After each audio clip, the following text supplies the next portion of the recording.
I really definitely That's agree. the same mistake that the Jaguars made with Blake Bortles had. That's the same mistake that the Raiders made with Derek Carr has. That's the same mistake that the 49ers made with Jimmy G. You don't just give this motherfucker a ton of money, lock him in for 4 years because you don't see a way of getting. All right, what up, what up? Welcome to the All Grind Sports Show where we are politically incorrect. I go by the name of JC. As you can see, we got most of the crew back today, man. So welcome back, my brothers and co-hosts. There's been a lot that's went on just in the past 48 hours alone. So we're going to get into all of that. But let me go ahead and introduce my guys first. First off, we got my OG, my mentor, Daryl Dunning, a.k.a. the Big Ragu in the building. What's up, folks? Let's get it. Then we got my guy, man, who took an episode off, but he's back. My boy, Isaiah Anthony, from the Ant Hill Productions. What's happening, y'all? I'm gonna keep. Man, dog, he on 10 already. He already hot, as y'all can see. I'm hot already. I'm gonna keep my mouth shut for a little while till like that first minute pass because I know YouTube got their rules about cursing. Yeah, I saw that. Once everybody get introduced and stuff, then I'll open up.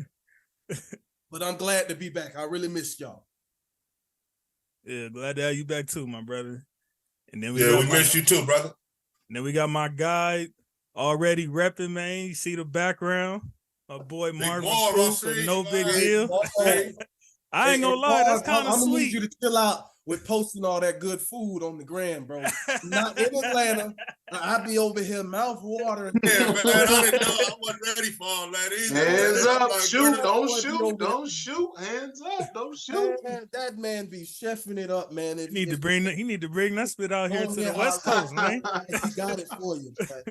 Man, listen, I was just telling JC I missed y'all last week, and then I had to dip out last week because Granny pulled up on me last week, so I had to spend some time with Grandma, man. I was like, whoa, I was happy as hell to see her too. Yeah, that's how you do it. For sure that.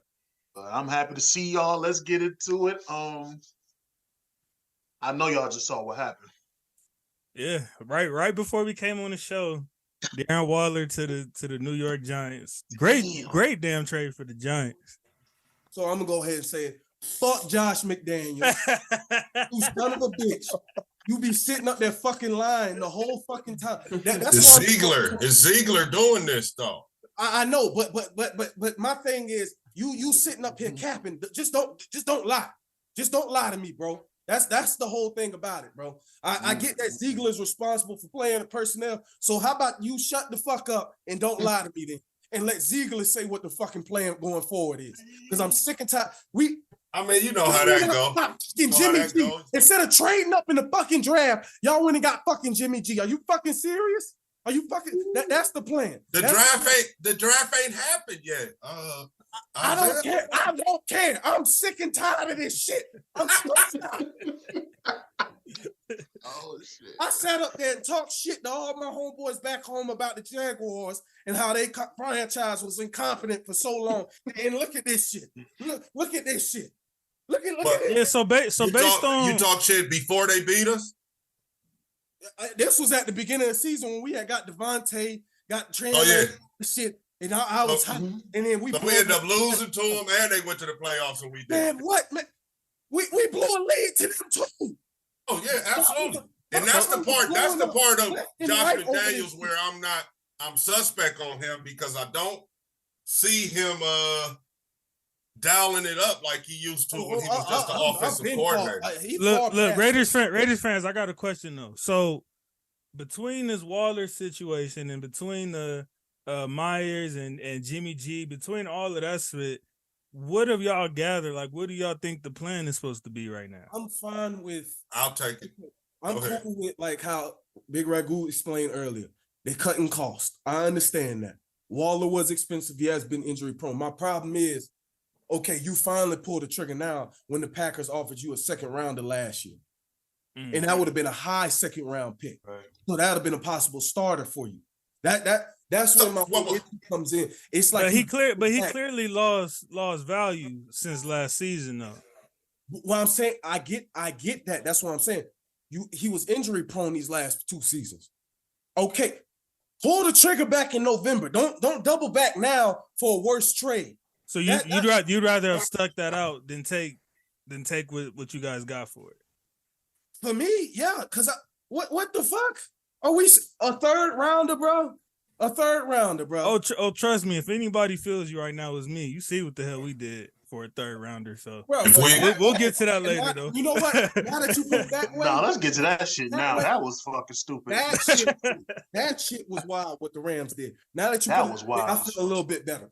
Now that you put it, I'm just so sick and tired of having a bottom 5 defense every single year. Oh my goodness. Like I'm just so sick and tired of that, bro. You had $44 million in cap space. Everybody went out swinging for the big hitters, bro. And it felt like the Raiders are just sitting back, continue to sit back again like they did. No, bro. You need to make a hit, bro. Especially on defense. I'm so tired of this weak ass defense, bro. We've been ranked ever since. Yeah, I was thinking that yesterday when I was talking to somebody too. Y'all can't keep ignoring that defense like that. Y'all been doing that for like almost a decade now. Bro, I don't know what the fuck is going through their heads in the front office, bro. You're not gonna beat the Chiefs. Only the Chiefs can get away with having a mediocre defense. That's why I say it's not gonna happen, bro. We don't have Patrick Mahomes, bro. We don't have Andy Reid, bro. It's not built the fucking defense. Find a way to stop these motherfuckers. Go get some Pro Bowls. That's why I'm so fucking eager. Everybody else is finding the defense and niggas too. Okay, look, I'm here to be the voice of reason today, man. I knew we was going. Here we go. I knew this was gonna happen. This guy, y'all was gonna be panicking today after what the Rams did yesterday, and what the Raiders did today and yesterday. So listen, first the Rams, since it's very simple. The boy wanted to go to Miami. From what I understand, he was in the locker room like it was. You know, they had to move him, and he wanted to go to Miami. So, you know what they got for him. That don't mean take trash for it. What is trash? What did they get for him? We got a trash tight end in the third rounder. Okay, so the tight end, I would say your coach must have wanted. I'm gonna say that. No, and he here, wanted a tight end with one catch. This is he wanted a tight end with one catch. This is what I'm about to say right now is big to the whole show today. I don't know what you guys think a third round pick is, bro. That is the pick we got from Waller is number 100. Do you know how many college football teams there are? Thousands, right? There's over, I think 116 or so Division I college football teams. Now, let's just say in a kind of scientific type of experiment that every Division I team has one dude that's capable to go to the NFL. So that's 116 dudes right there. We got 1, 2, 3, 4, 5, 6 of the first 110 dudes in the draft still to come. We ain't even made them picks yet. That can all be on defense. Weren't you one of the ones that told me that y'all not that good at drafting like that? That was the other people, bro. That was Gruden and them. If you're gonna look at last year's draft, they really didn't even have that many picks. But they picked guys like in late rounds that ended up playing. These guys are still gonna be there this year. This is part of the core that they trying to build, bro. So listening to Ziegler, this is why I've been talked off the ledge, bro. I'm not a big Josh McDaniels guy. Don't get me wrong, but Ziegler, I feel, is solid. Ziegler said this right here, and this is fact. Everybody can look this up. The Raiders are near the bottom ranked team as far as homegrown talent, which means they haven't drafted well to this point. The players that make up their starting roster are the lowest percentage of drafted players in the league, like the bottom 2 or 3. The top teams, as far as that goes, with the most percentage of drafted players, are all of the playoff teams, bro. So now, Ziegler, they're on to something, obviously. So that's what he's trying to do right now, bro. Get the team to where the core of the team is drafted, and then year to year, we can add the free agents that we need. Now, keep in mind, he said this too. And this the first GM I heard say this. Free agents are a free agent for a reason. Either they ass want too much money, they too old, or they ain't as sweet as they was for some reason. It's one of them three reasons. Free agents be free agents for a reason, bro. So instead of jumping off taking other people's problems, what they doing is trying to build in the draft. What they did with Carr and Garoppolo is basically they got Myers and Garoppolo, which is to me is like a parallel just about in quarterback wise. I feel like this dude Myers is going to be a little bit better than Mac Hollins, and they got a wide receiver and a quarterback for less than what they would have had to pay the quarterback. This is what they did. So, and let me get to Waller. I told you guys, I was talking to Isaiah before we start taping, that I've heard that there's as many as 8 tight ends that can go in the first 2 rounds. So one of them dudes is obviously coming to Vegas. So how many first round picks y'all got? It's gonna be all right. We got 12 picks. How many first rounds y'all got? We got 6 of the top 110, and we got 12 picks altogether, bro. We got 1 first round pick. Yeah, number 7. Until these motherfuckers show me that they gonna hit on every, not every pick, should I say, but till they show me that they gonna truly hit, bro, I'm gonna be pissed off until otherwise. I'm sorry. Until this it's gonna be okay, man. I wouldn't be. This draft is over with and it completes itself, and we see how these players perform. I just can't. Me personally, I just cannot trust in the Raiders to draft competently. I just cannot. I'm looking to have Isaiah, you smart for holding preservation. This the same guy. Bro, this the same guy that taught you in the 13-14 wins last season. So that's right for having preservation. I'm not. This is not the wins show. This is not. We're not there yet, bro. It's March. Like, I'm just. March. I'm telling you the sound football moves that's being made. We're not talking about coaching, none of that. I'm talking about free agency and the moves that the GM is making, bro. This ain't got nothing to do with wins. We will get to that in August or whatever that is. I ain't gonna lie to you, man. Nigga, last year the Raiders is gonna be fine. Wins. The Raiders is, trust me, the Raiders is gonna be fine. This is the 1 year anniversary of this man coming on here saying no, they'll be Isaiah. Trust me, they'll be fine, bro. This ain't last year. They'll be fine. Definitely, they'll be fine. They'll be fine. 6 double-digit leads. You gotta remember, man. Listen, that was his first year. That's his first year. The benefit of that is there no way he does that twice. There's no way he does that. That's his first year. That ain't gonna happen no more. That ain't gonna happen. Bullshit. Ain't no way as a coach. Bro, that's some historic spit. Nobody has ever done that before. He's not gonna do that again. All right. When we come back at the end of the year, if he does that, no. That's all right. Listen. All right. We gonna see weekly after these recaps. All right. Yeah. That's fine. I'm trying to tell you. That's fine. They're gonna be fine, bro. That's fine. The whole issue here is while Ramsey did say that he wanted to go to Miami, he also admitted that he would go to Vegas. That package got him to Miami. You didn't even put in a call, and we need secondary help. But you go get Brandon Facey, son. Free agents are free agents for a reason. Brandon Facey, and what we give him, like a cup of coffee and with some cream in it and shit. What I'm saying is they keep getting these players, hoping that these niggas gonna turn out to be better than what they is. The kid from the Eagles. You know what you know what that kid from the Eagles completion percentage this year was against him?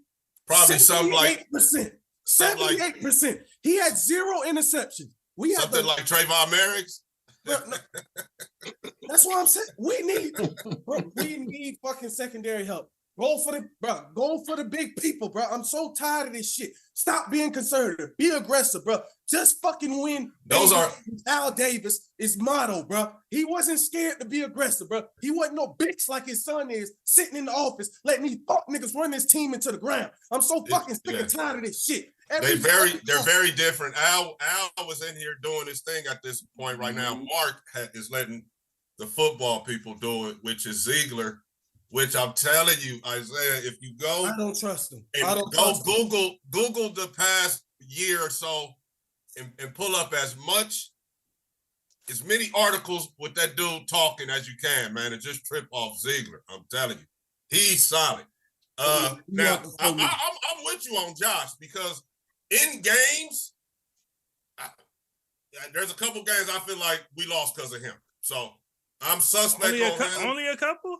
I was about to say only a couple. I mean, I don't even want to live in the past as far as that goes. Also, something happened between him and Carr. I think the Carr trade was money and it was also locker room. Like I think there was the Raiders locker room was borderline on being McDaniel's Carr, like a riff. So that something happened there, man, and it'll come out. Only reason it happened is because Carr is one of them, good Christian dudes that don't want to, be like that. But something happened there, so they had to get rid of him. So they do the parallel move with the QB. Hey, Isaiah, they might take number 7, number 39, number 70, and 71, and Hunter Renfrow, and shit, jump up and get Bryce or somebody. You don't know, bro. We only owe Garoppolo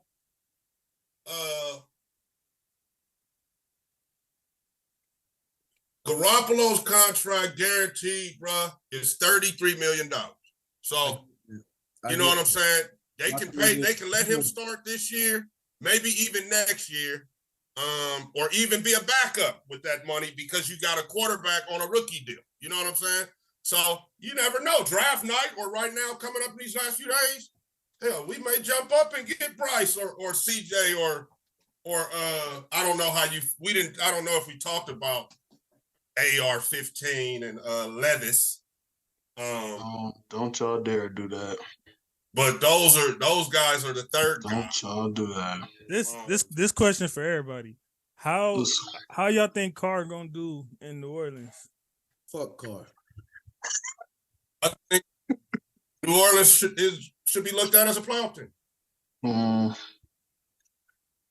The division look weak now, bro. So they could take that number 1 spot back, JC. Like I said, with Brady gone from the Bucks, Panthers really crumbling. They got rid of everybody. What is there? Panthers are Saints should definitely take it back now. This is their opportunity. As long as your weapons stay healthy. And this is pending the Falcons don't go get them a quarterback, right? They got Taylor Heineke, so it don't matter if they go get a quarterback or not. I still crazy boy. My boy Taylor Heineke like that, boy. Stop playing. I don't know about from week 1 to week 17 though. Stop playing. Stop playing. Wait a minute. Hold on. Time out. Weren't you defending Heineke? I definitely was, but I'm referring to like if they get like Lamar or something like that. You know what I mean? Like somebody that tier. I hear you, but I think Saints gonna take that division. I think Saints gonna be all right. Alvin got to stay healthy. It depends on what his situation gonna be too. With his little I was gonna say if Kamara don't go to jail and not like that, right? But if all them, that's like I said before, that could be a top receiving core if everybody stay healthy. You know, Chris Olave, they just brought Thomas back. He has to definitely stay healthy. He can't, keep being hurt like this. So I feel like they could, like Ragu said, they could definitely be a playoff team. This is their chance to. They got running game. They got D. Well, you just lost Davenport, so you gotta fix that other side of the line now. So you just lost Davenport. Yeah, they got the draft. They got the draft coming. Draft young. So get another. I'm excited about. I like how y'all do the NFL does y'all free agency first and then the draft. That's crazy. Yeah. Get that all out the way and then all right now we'll see. I think that's a tight way to do it. And I think that's money wise. That's the veterans is like nigga. let us they probably got that in the CBA, like, man, the dudes that's in the league, we get that salary, the first shot at that when the salary cap get increased, we got the first shot at that money. Thanks. And then you draft the dudes after that, man. That's where the rookie scale and all that came from, bro. Anyway.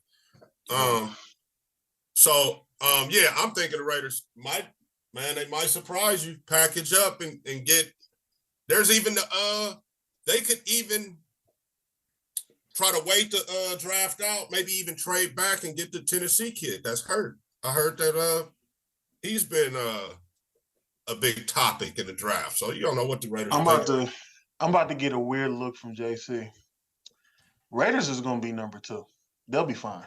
They'll number be 2 in what? The division. They division. I don't trust the Broncos. Even with Sean Payton over there. Still don't trust. Still not high on the Broncos just yet. Like I said, Chiefs don't still do their thing. They gonna draft and get free agency over there. They'll be fine in their number 1 division. And quite frankly, the Chargers, they gonna crumble. Because Eckler won out of there now. Yeah. They talking about getting rid of Keenan Allen. Michael Williams can't stay healthy. So who Herbert got to really throw to? Herbert's, I mean, like I said, I feel like he's gonna be a good quarterback, but he needs his targets. And with all these weapons, Keenan was hurt most of last season, and he still did what he did. So you can't really use it. But now he wants out though. Him and Eckler wants out. So what's gonna happen? I know, but what I'm saying is Keenan Allen wasn't there for most of last season, and he still was doing what he was doing without Keenan Allen. So obviously, yes, does it hurt him? Yes, but I don't think it'll hurt as much as you think. Eckler will probably hurt because that's definitely a lot of his targets, right. and you need a run game. As much as I know NFL teams try to dismiss that nowadays, you definitely need a run game. But, I mean, he was more dangerous as a pass threat from the backfield than he was rushing. So I think they'll figure it out. They still talented enough. They don't want to pay the guys to do it. They don't dismiss it. Yeah, that's the weird. Yeah, it's a weird. You need it, but yet they don't want to pay them. Like, that's crazy. Hella weird. And I think Zeke ruined it for everybody. That's my opinion. He did. You're right. I think he effed it off for everybody. Why would you say that? No way. How what? Why you say that? For all that crying and shit, man. Yeah, if you look at all of them from Adrian Peterson. I just was listening to Jones Drew yesterday talk about this. Arian Foster. I just said Peterson. There's a couple other guys, bro. That running back number don't really move, guys. They've been paying dudes around 8-9 million a year for like 20 years now, bro. He was getting like 15. Hey, but they paid him. I think the 15 year was just a bubble year or whatever a balloon year. He literally held out and said, "I want this." I don't see what's wrong with that, bro. It ain't Zeke's fault. They've been not trying to pay running backs. He's just a running back that got paid. He didn't start the trend of not paying running backs. That shit. I didn't say he started it. I said they probably teams are probably gonna point to that more now and be like, "Nah, we really not paying these niggas because they just gonna wither out and not be what they was when we paid them in the first place." You got these lame-o analytics people in football now, and they looking at running backs is not even as people. They really don't look at the players as people, but running backs even less so. And what they see is a commodity that is it's not a good investment. You know what I'm saying? The running back, man, you talked about this. They got to do everything. They got to run, block, get tackled the most, catch passes, be fast. So, when that starts to wane a little bit, then it's time to get rid of them. Like your porno reference from last week when saying that the pretty young women should get paid more, and that's the running backs. They contract should be more upfront. You get paid more, and then as you older, and that's what we were saying. We were saying that when they come in, they should give them more off rip. Because of that, at least so they can get their worth while they, you know what I'm saying? While they work that, they shouldn't get the same treatment as all the other positions. That's what I think they should. When this Raider regime came in, we could probably run the tapes back from last year. I was like, man, I'm worried about Josh,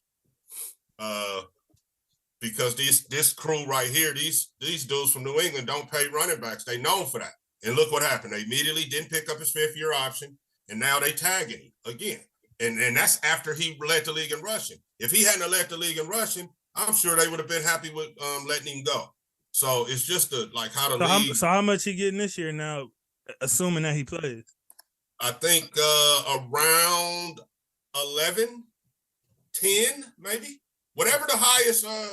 It's about 10.9. it's because of Zeke, right? Zeke has that number up there, right? See, so it ain't, they love Zeke for what he did, man. At least he got the running back number up there. Otherwise, these dudes will be getting tagged for like 7.5. And receivers, like I said, is coming in the game now, starting with that last year's crop of guys. So that means if somebody takes Jacobs right now, they would have to give up 2 firsts? Yeah. Which nobody's gonna do that, right? No. I don't think so. I don't think nobody need no running back that bad. Jacob doesn't have the exclusive franchise tag that Lamar has. Jacobs can't go out and facilitate deals, right? Like, he's still under contract for the Raiders right now. The difference between his and Lamar is Lamar can go out and conversate with teams, and then whatever contract that he's offered, they can match. Yeah, but these niggas knew they already hollered at the owners and spit about that anyway, so they wasn't worried about it. Yeah, you're right. I mean, well, look at it like this too with Lamar. The teams know we starting at 200. So if they ain't got that, there ain't even no need to call. All right. Yeah, and then a lot of teams got eliminated too at the fact that you need to give up 2 first rounders because some of them teams don't even got 2 first round picks the next. And then come up with 200. And then come up with that, right? Yeah. So you need to start there, which eliminated some that teams that could have used them. Like Miami could have used them. They was out. Niners could have used them. They was out. You know what I'm saying? Like teams like that already excluded them. And then the rest of them was like, okay, so you need to give up 2 first. And then, like you said, we starting at around 200, guaranteed. Yeah. Even if he took the guaranteed off, the 200 is 200. Right. So, that teams are going, people like, oh man, that's racist or whatever. Well, it might be, but 200 is 200. And if you ain't got that to pay your QB right now, it don't matter what team you are, you're not gonna call. You're gonna immediately. It's funny, D. Like I feel like me and you was talking about this before it even got out to all these other big platforms last week, and we was the first ones to hit with that collusion word. Like after that, everybody started talking about it. Became a big thing, but we was already talking about that split last week. Like before it like officially like got out to the rest, we seen what was finna happen. All right, so with Aaron Rodgers, I don't know if y'all seen he gave him. This motherfucker asking for so fucking much. Man, asking for all this shit to come to New York, nigga. They got plenty of young weapons for you to rock out with. What the fuck they need old ass Randall Cobb and sorry ass Alan Lazard? Why is this man asking for his Packers receiving core? Bro, like what, bro? They got like they was tough. Yeah, like exactly. The same niggas you was complaining about. Right on the real. The same niggas you was complaining about. You know this motherfucker asked for old ass Mercedes Lewis. He did, yes. What the fuck is we? The only name I seen that I kind of understand was Odell. That's the only one. I don't even understand Odell, bro. I get it. I get it, but I'm just that's the only one I could be like, all right, maybe. No. You saying that because you got a soft spot for that nigga. He's injury prone and 30 years old, bro. You want me to pay him $10 million a year? Fuck that. No. Hell no. Fuck no. Get the fuck out. I mean, because I'm sure you ain't going to be paying top dollar for him. I can't. No. I got Garrett Wilson, Elijah Moore, Breece Hall, Zonovan McKnight. That's nice. That's nice. Bro, you better rock out with that shit or you can stay over there in Green Bay. And I got a top 5 defense? Man. And I need 60 mil. Right. Thank you. Man, fuck him. Yes. And then next year we're gonna do this all again when I decide if I'm a ball or not. Thank you, bro. I'm so tired of this man. Yeah, bro. that dude is a lot. He's a lot to deal with right now at this stage in his career. But you actually you doing too much now. Why? Yeah, too much. So everybody want to talk about why Tay left Green Bay. You want to know why Tay left Green Bay? Because it's shit like this, bro. Yeah, I cannot sit up here. He spoke on it too. He spoke on it year to year. Like he said, bro, he got love for Aaron Rodgers. He appreciate everything Aaron Rodgers did, but I can't be left in this teeter-totter. He said Aaron Rodgers is the sweetest Q he ever played with by far. But he said every year not knowing what was going to happen, he's like, But my thing is this too, though, like y'all just said, Garrett Wilson, and I'm even throw Corey Davis in there. Them niggas is young and they hungry. They way better than Davis Lazard and is fucking solid. Randall Cobb. Davis, like you said, they Davis solid. is very And underrated. more, they all solid, like you said. You don't need them niggas to come over there with you. Fuck all that. The same, like we just said, the same niggas you just complained about that you couldn't make it work in your season. Now you're trying to bring them to New York. And then what happens if you don't go to New York?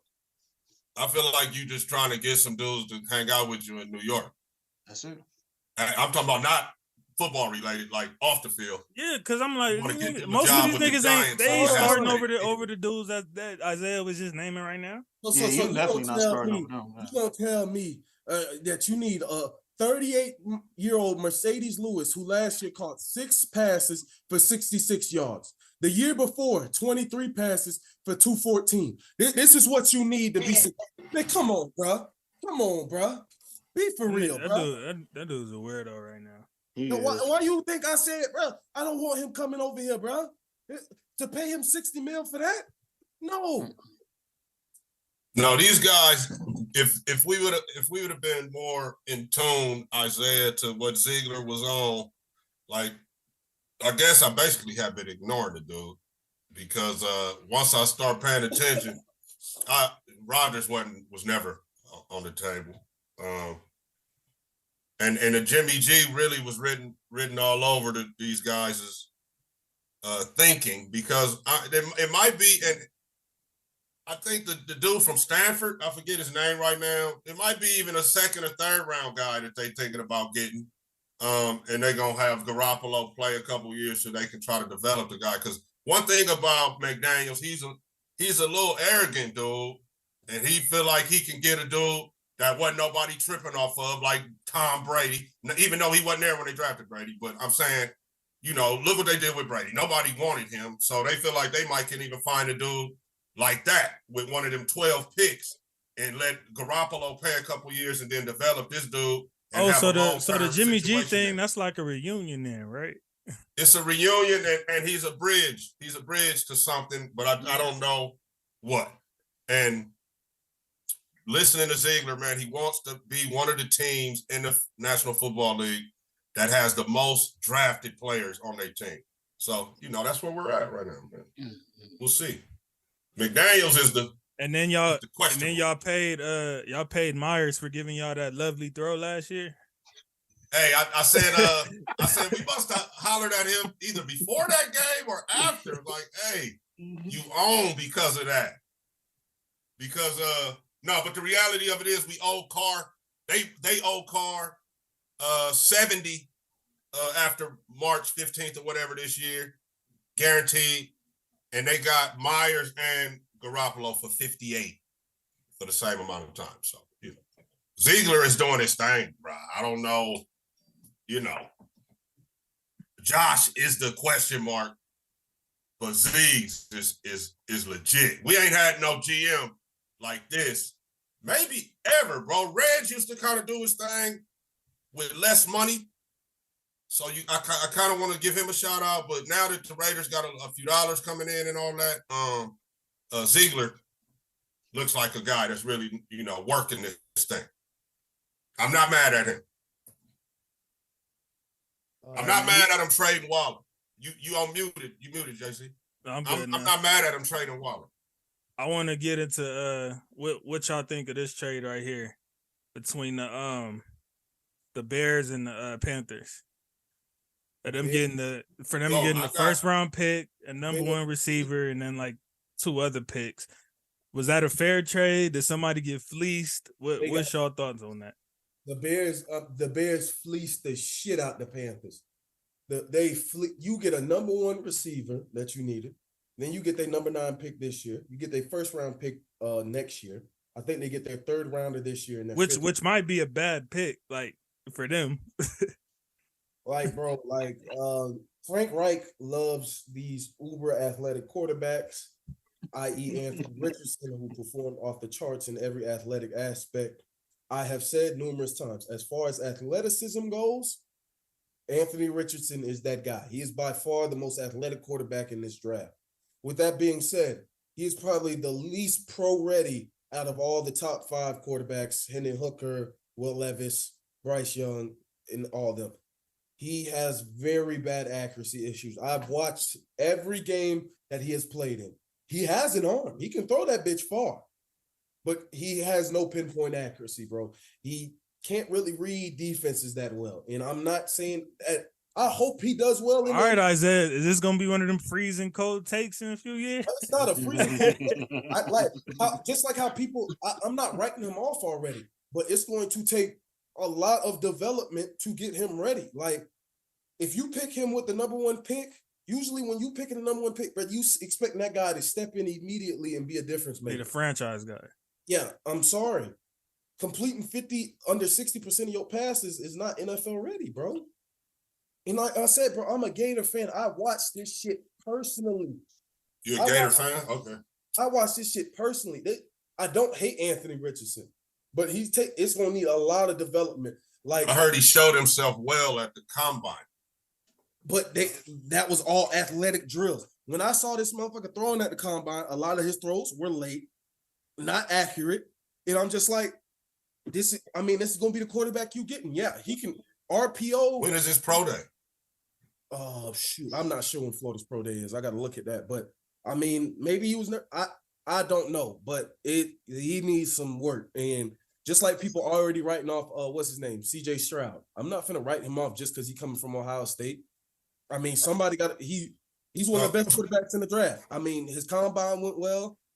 So I mean, my take on the trade, bro, is y'all know the Raiders was in on that thing. That's why I'm saying we might still be trying to package up some of these 12 picks we got, man, and move up in the draft. The Raiders was in on it, but I think they said DJ Moore is what took it over the top. Like, they didn't want Waller, which tells me they probably gonna draft a tight end too, Carolina. I mean the Bears really got a tight end actually. So they didn't want Waller. They wanted a number one wide receiver and all of them picks, which we were willing to do. We was gonna give them that for the number one pick, which tells me we liked somebody up there, whether it be Bryce or CJ. But Carolina, the Bears got the big haul, and it looks like they won the trade or whatever. But you can say, what's the name? Carolina got up to get their guy. So now they don't have to like sit there on draft night and bite their fingernails hoping somebody don't draft. They do. They can get the guy that they want. So and it costs. It's a lot of pressure with that pick too, though.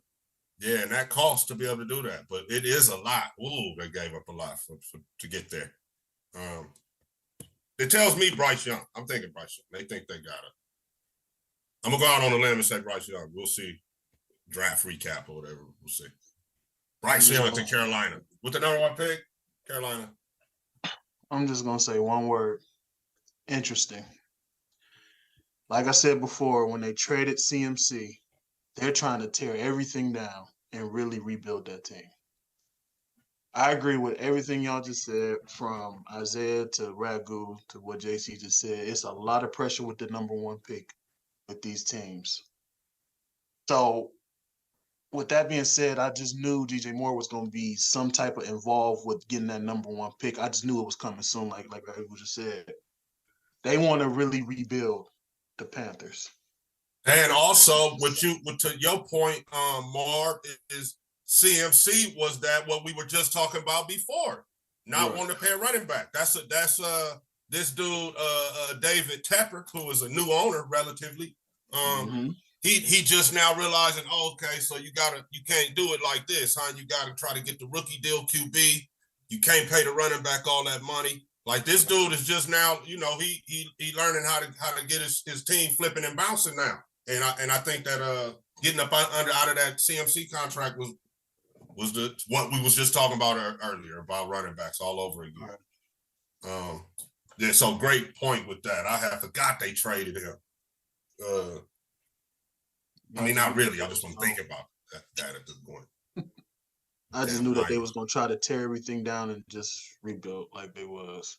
We didn't say anything about the Niners getting Hargrave, JC, which is just cheating in my opinion.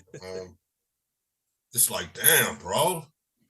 I mean, is it really? I mean, the defense is looking good, but you still got your quarterback situation. Is Mr. Irrelevant gonna be ready? No. And do y'all believe in Darnold? Yeah. I mean, so I mean, the defense is improving. Yeah, Purdy's not gonna be ready. And Purdy ain't gonna be ready. And like I said, now it's just Lance and Darnold, really. Lance's ass. I keep telling you. What about Lance? So that's like I said. So do y'all believe in these two motherfuckers? Hell no. Lance, Darnold, and Purdy. That's a decent room.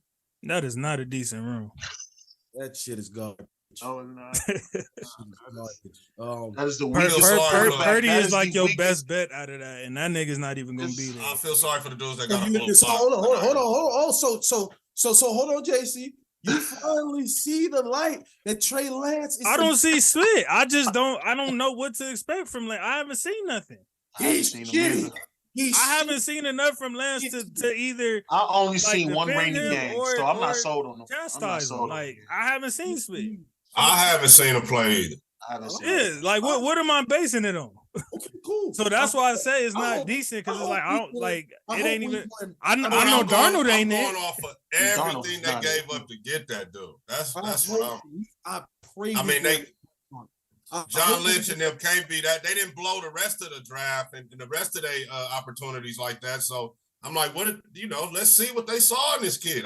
I'm still willing to give him a chance. So they still should. They gave up a lot too to get him.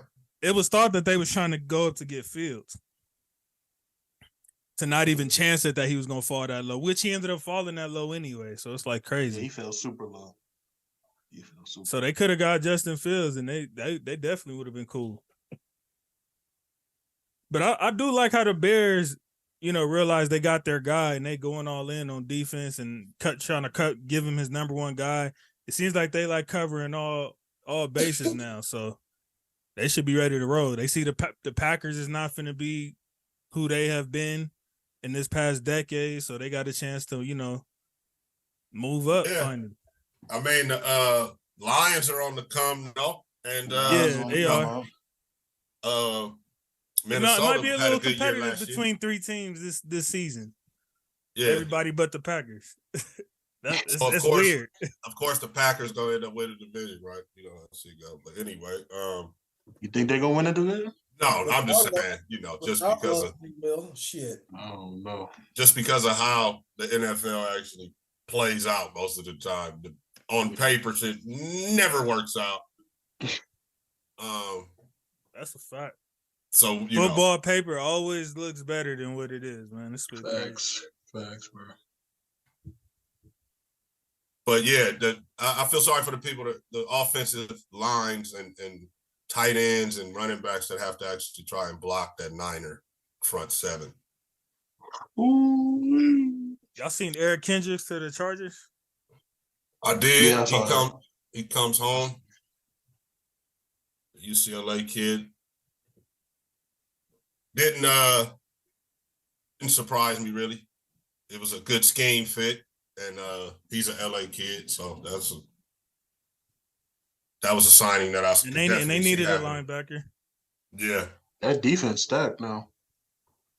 Now is JC gonna be ready to go? He should be. Should be ready to go. That'll be all that bread they gave him. Free agents be free agents for a reason. That's one of my. I'm gonna get a T-shirt to say that shit. Free agents be free agents for a reason. I'm gonna get that shirt made for you, Rago. How much do y'all think does that hurt the Vikings at all? He got the buddy and went over there and immediately got hurt. I'm telling you. Wait, so you don't think that hurts the Vikings at all then? Since he's a free agent for a reason? What Vikings? What player? Kendricks. Yeah. Hey. Free agents be free agents for a reason. He just led the team in tackles. And sometimes it be money, bro. Sometimes it be money.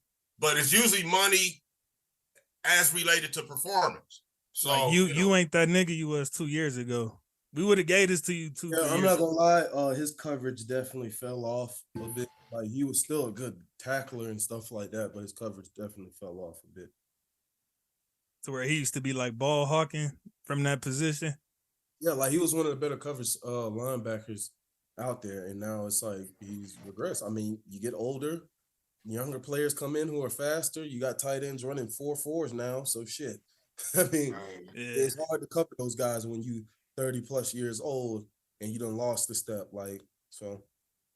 And they damn near trying to running back the linebackers on defense. They get to the point where they trying to not pay them now.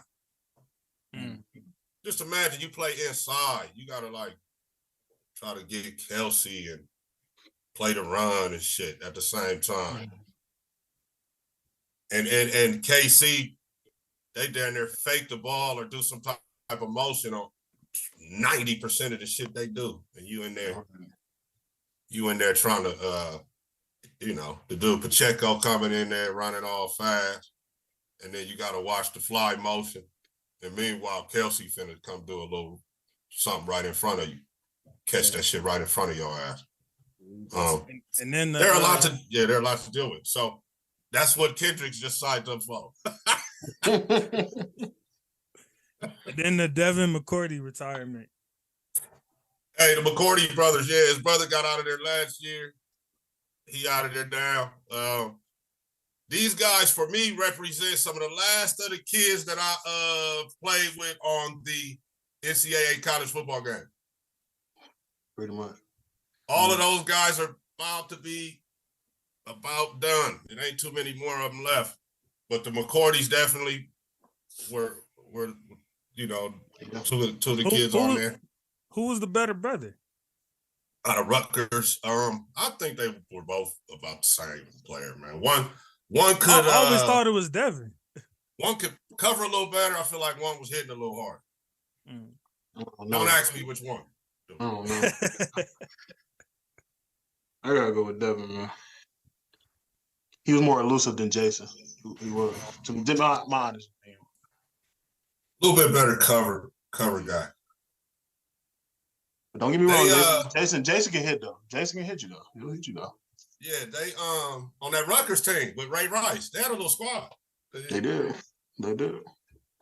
And people slept on that Rutgers team back in the day. They did. And what was the white boy named Leonard, the big fullback. He played for the Rams. He went to the Rams. That team was decent. That team was beautiful, man. Yeah, that team was decent. They like you said, people slept on them. I used to play with them on the game. Yeah, because the 2007 Rutgers was probably the top team up there, like for real. They best team that they had.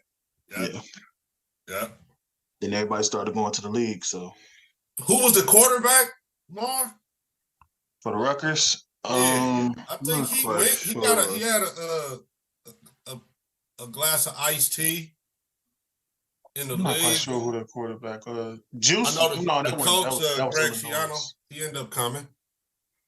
Juice Williams was Illinois. No. Yeah, Juice Williams went to Illinois, yeah. Trying to think, I used to play with them, too. Trying to think. I can't remember. It was a nondescript dude. I'm going to look it up.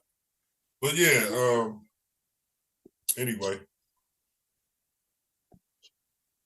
All right, then you got if I'm not mistaken, Deron Payne, he signed back with Washington, right? Yeah, big number. 90 million? Yeah. Big number. Highest paid tackle not named Aaron Donald in NFL history, by the way.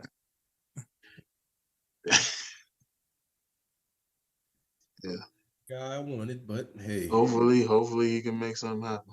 I mean, between him, Chase Young when he's healthy, and Allen, I mean that's a very disruptive front line. But they still missing a quarterback, which is crazy to me. How I know we keep going back to this. All these teams talking about, oh, we out on Lamar. Okay, so but you out on winning because you got everything else that you need between like them and Atlanta. I mean, Miami said that, but it's like y'all niggas can't get him anyway because y'all don't got 2 first-round picks. So I don't understand that shit. Yeah, I understand it. And you lost Heineke now too. The Haslams they still mad at them for doing what they did with Deshaun. And, you're not going to give another one of them. And the way, I'm the wrong nigga to talk to about that because I feel like they should be guaranteed like the NBA got it. Why not? Because football life is so short. Nigga, NBA player, you damn near guaranteed at least 10 years up out of your superstar. Almost damn near. It's so much hard. Like, bro, when all it takes is one hit in the NFL career. You ain't never lied, bro. Yeah, all it takes is one fucking hit. So that's even more reason to guarantee him, right? From the other's perspective. No, no. If I were to guarantee you all that money and then you get hurt, now I'm on the hook to pay you for all that shit. That's so.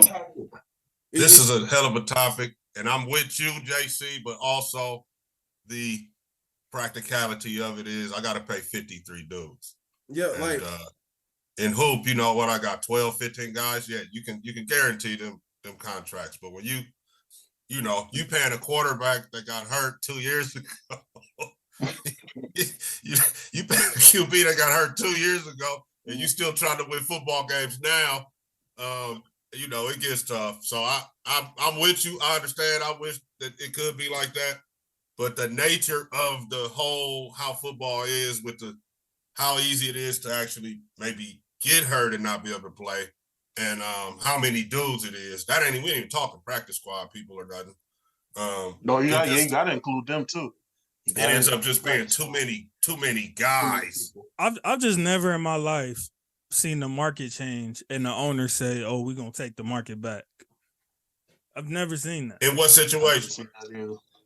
Just anytime, like at a position, somebody gets paid this. It's usually like any position. It's usually like, okay, like it's around this now. I've never seen it get to, oh, it's this, and then they like, oh, nah, we wanted to stay back down here. Also, guys, Lamar doesn't have an agent, and we got I'm thinking what's gonna happen. But even that, I don't think the agent thing. The only thing I think the agent thing will make a difference with right now is they wouldn't be trying to piss him off too much because they got other players that agent has that they don't want to be in their ear about.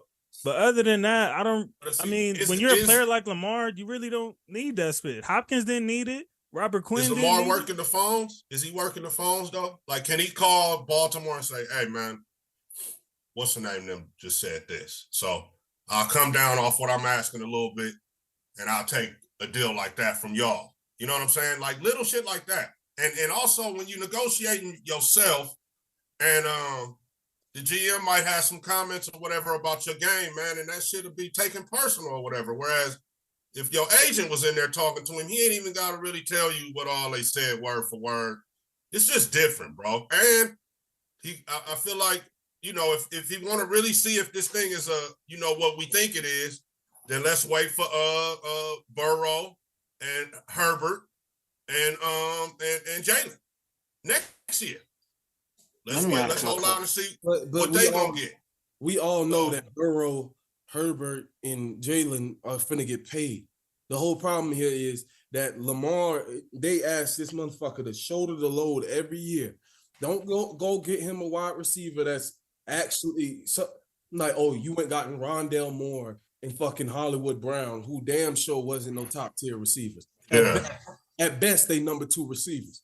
So you don't ask me to do all this shit and carry the load like this, and I can't get paid close to what Deshaun getting paid, and I got an MVP, and I over 70% of my games. This nigga played in 2 years at the time. Huh? And watching him played in like 2 years at the time, and still was able to. It's just he can't get nothing close to that. It's not even like it's like, oh, like I literally want 230, or he's saying like, oh, I want more than that because I'm better. He's just saying like, try to meet some ground here. Them niggas came at him with 130. But in reality, too, get me to that 190 to like 200 range. Like they not even trying to meet him there. Like I feel where you coming from, crazy, bro. But you gotta remember with that Brown situation, that came from the owner. They was desperately saying, "Go get this nigga." Like, that came straight from upstairs. Like, get what you got, do what you got to do to get him. But let me ask as they should though, right? If that's what they right, not part of the good old boy network either. They was new owners. Right. They probably instantly regretted that they even approved them for the team after they did that. But do you think without Lamar having real representation, like he doesn't have an agent, does he? No, he does not. That like hurt him? Do y'all think? I think so. To me, it don't. It hurts, but I don't think as much as people think. Because we've seen superstars negotiate for themselves before recently, and they were just fine. I was thinking too. I was like, he don't really need. Like nigga, we know what the numbers should be. Listen, man, caliber of player. But he's not negotiating the contract though. His mom is negotiating the contract. And then my thing is everybody going at his mom talking about some. Oh, the reason why he ain't got his contract yet is because his mom is doing. What the fuck does that have to do with shit? What the fuck? So Rich Paul, who didn't have a degree in shit, can move his way up, rightfully so. I can't. Rich Paul got leverage because he had LeBron, and that's probably the only difference that I said is with an agent. When you got other players of the caliber, you kind of got to be a little nicer to the player because of that. And that's probably the only thing I think has value with an agent right now. I'm not saying Lamar is the NFL equivalent of LeBron James. That's not what I'm getting at. But damn it, he ain't just no fucking nobody. Like, if we did it, you can make an argument. You got an MVP. Top 10 quarterback in the NFL. This is easily. So the whole point of his mom negotiating the contract, we've seen plenty of parents negotiate contracts for athletes all across the board. Like we saw. I think you know when at the end when the contract is signed, and I'm just speaking in general, and everybody's at the podium smiling. You don't know what had went on, man, when all them negotiations and all that. And I think just with a guy and his mom, I think he can get a little personal. Like look at Kyrie, even with all his antics and everything that's transpired these last 2-3 years, he got his stepmom that's gonna be negotiating for him this summer. Kyrie is still gonna get his number this summer, even with her negotiating. It's not gonna matter because Kyrie is Kyrie, and that's what my point is. Hoop is different. They got them, you know. I mean, Hopkins did it. Robert Quinn did it. I mean, you know, we can go both sports. What Robert Quinn? Football? Yeah. Mm-hmm. Richard Sherman negotiated his. I mean, there's been plenty of guys that have done it, but not blockbuster deals. You know what I'm saying? You talking about a linebacker. They did get like their highest paid contracts of linebacker all time, one of the highest paid from receivers all time. It was blockbuster. They didn't get no mediocre. Matter of fact, hold on. Hold on. I just thought about it. Roquan Smith, who is now the highest paid linebacker by Baltimore, negotiated his own contract. Them is not quarterbacks. None of those guys are quarterbacks, man. I get what you're saying, Ragu, but it's a slap in the face that you paid this nigga off top and not paying Lamar, who's basically dragging your very disrespectful offense. But let me tell you something, Isaiah. With the Ravens' history like that, look what they did with Ray Lewis. You right. They do defensive players like that. I can't really name one offensive player they really paid besides Flacco. I can't really sit here. I can't really sit here and tell you one offensive player. You get Flacco all that fucking money off out of heartbeat, off a fucking playoff run. I mean, to be fair, they did win the Super Bowl. Man. Right, but didn't do shit afterwards though, and that's when he got that contract after the Super Bowl. Exactly, just like Blake Bortles supposedly took the Jaguars to the AFC Championship. It's hard to tell a nigga no that just won you a Super Bowl. I would have told the nigga no.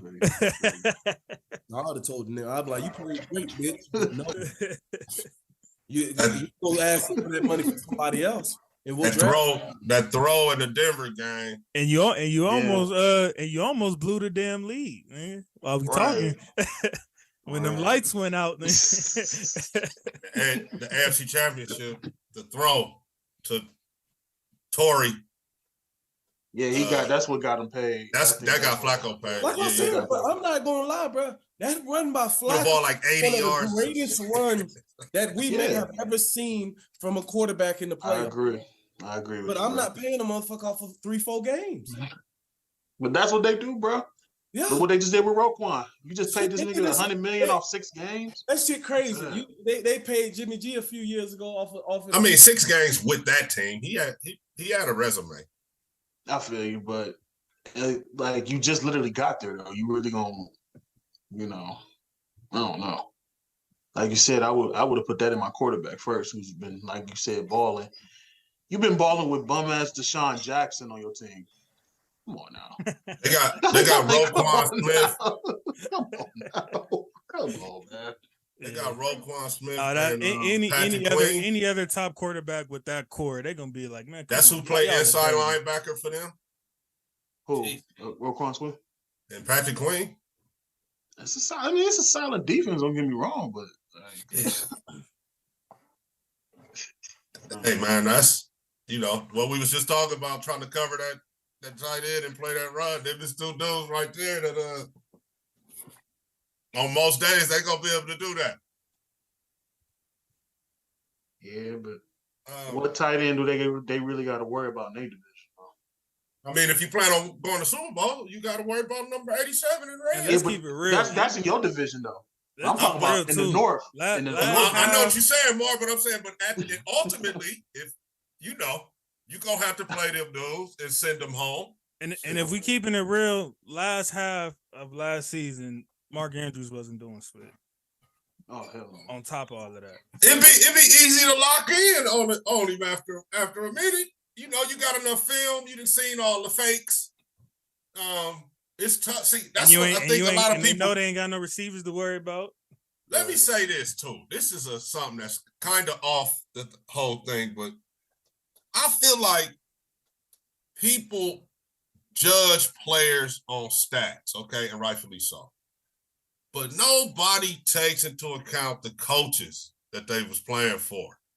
And you comparing one dude like, oh, he was better, but you're not comparing the coaching that this dude had or whatever. And I just and like when they say, oh, he can't win the big one. Well, did the coaches have a good plan that day when they, you know what I'm saying? Football is not a series of games. It's one day.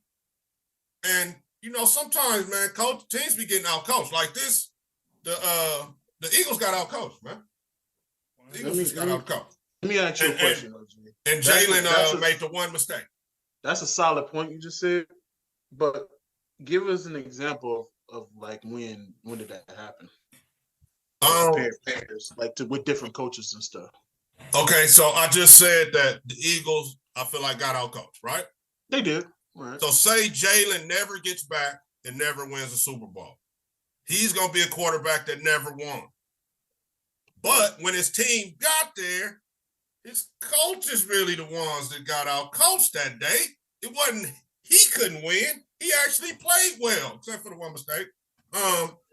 I'm just saying something like that. One mistake was probably what cost them the game, though. That's what people don't mean. That one mistake turned into 7 points. That's absolutely a credible point. Absolutely. But also, they got caught trying to run a couple defenses against Andy Reid and got exposed as well. And also, which is overlooked a lot, and we talked about this on the show before. They couldn't tackle the guy on the punt return at the end. Yeah. But this is going to be Jalen is going to be the one that couldn't win the game. You know what I'm saying? I'm just saying. But that's how it goes. That's a double standard with quarterbacks. They do get a lot of the praise when they win, but they get a lot of the fault when you lose. Like that's just how it goes. No, but here's the thing too, though. There was fans saying out there he choked and all this shit like that. And he didn't choke at all. Nigga, he had one of the best performances. You can't. Like D said, other than that mistake, you can't really play a much better game. And there's been if he plays that game against any other quarterback, not named Mahomes, they win that game. I feel you on that one. I agree with you on that one, JC. But in reality, though, this is like the first Super Bowl I've heard where nobody really blamed Jalen for that loss, though. Like you said, right? I get what you said. That's why I asked that question, because it wasn't many. A lot of people do blame Philly's coach for that loss. No, it wasn't many people, but like you saw the memes going around, and it's more too, more. And then of the fumble and shit, and I'm just like, I mean, I get what y'all saying, but like besides those two plays don't make you a choke artist, bro. Like if he would have went out there and stunk up the joint, then you could say that whole season was a fluke. But they played these motherfuckers. I mean, like you said, they got out coached. Andy Reid made adjustments in the second half, said, okay, we finna start running more motion. We finna utilize players in certain ways more, and they got out coached. If you go to the Super Bowl and throw 5 picks, 3 of them pick sixes, right? Mr. Rich Gannon, who be talking about what the Raiders did. And, anyway, I hope you see this too, Rich. I'm gonna send it to him personally. And I know that the Tampa Bay knew the plays and all that, but still, you the dude that was out there throwing pick sixes, the Super Bowl. So yeah, and when you don't have a performance like that, he showed himself well. Yeah, he had the one play, but the coaches had a couple plays where I feel like were outcoached by Andy Reid and them. And there's more examples, Marv. That's just fresh in the mind because that's the latest Super Bowl. I feel you. And I didn't have any like examples like written down or nothing, but there's more. You know what I mean? There's it's a lot more. I just wanted to games, be like, I like that point that you brought up. Because I'm definitely like agreeing with you what you did. Like, let's look at the 2009 Super Bowl where the Steelers, like I think Mike Tomlin outcoached the Cardinals. Yeah. You know, I definitely think like, you know, I felt like the Cardinals could have won. Even though I'm a Steelers fan, but I'm like, they just got outcoached. And they say, okay, that would be like Warner, like, oh, okay, he only won the one with the Rams. Oh, but see, he, you know, like you said, Mike Tomlinson outcoached him, or he would have had 2 Super Bowls with 2 different teams. Now, where does that put Warner? The reason why I bring that up is because people was like, Big Ben can't win another one without Cowher, and he ends up winning one with Tomlin. Yeah.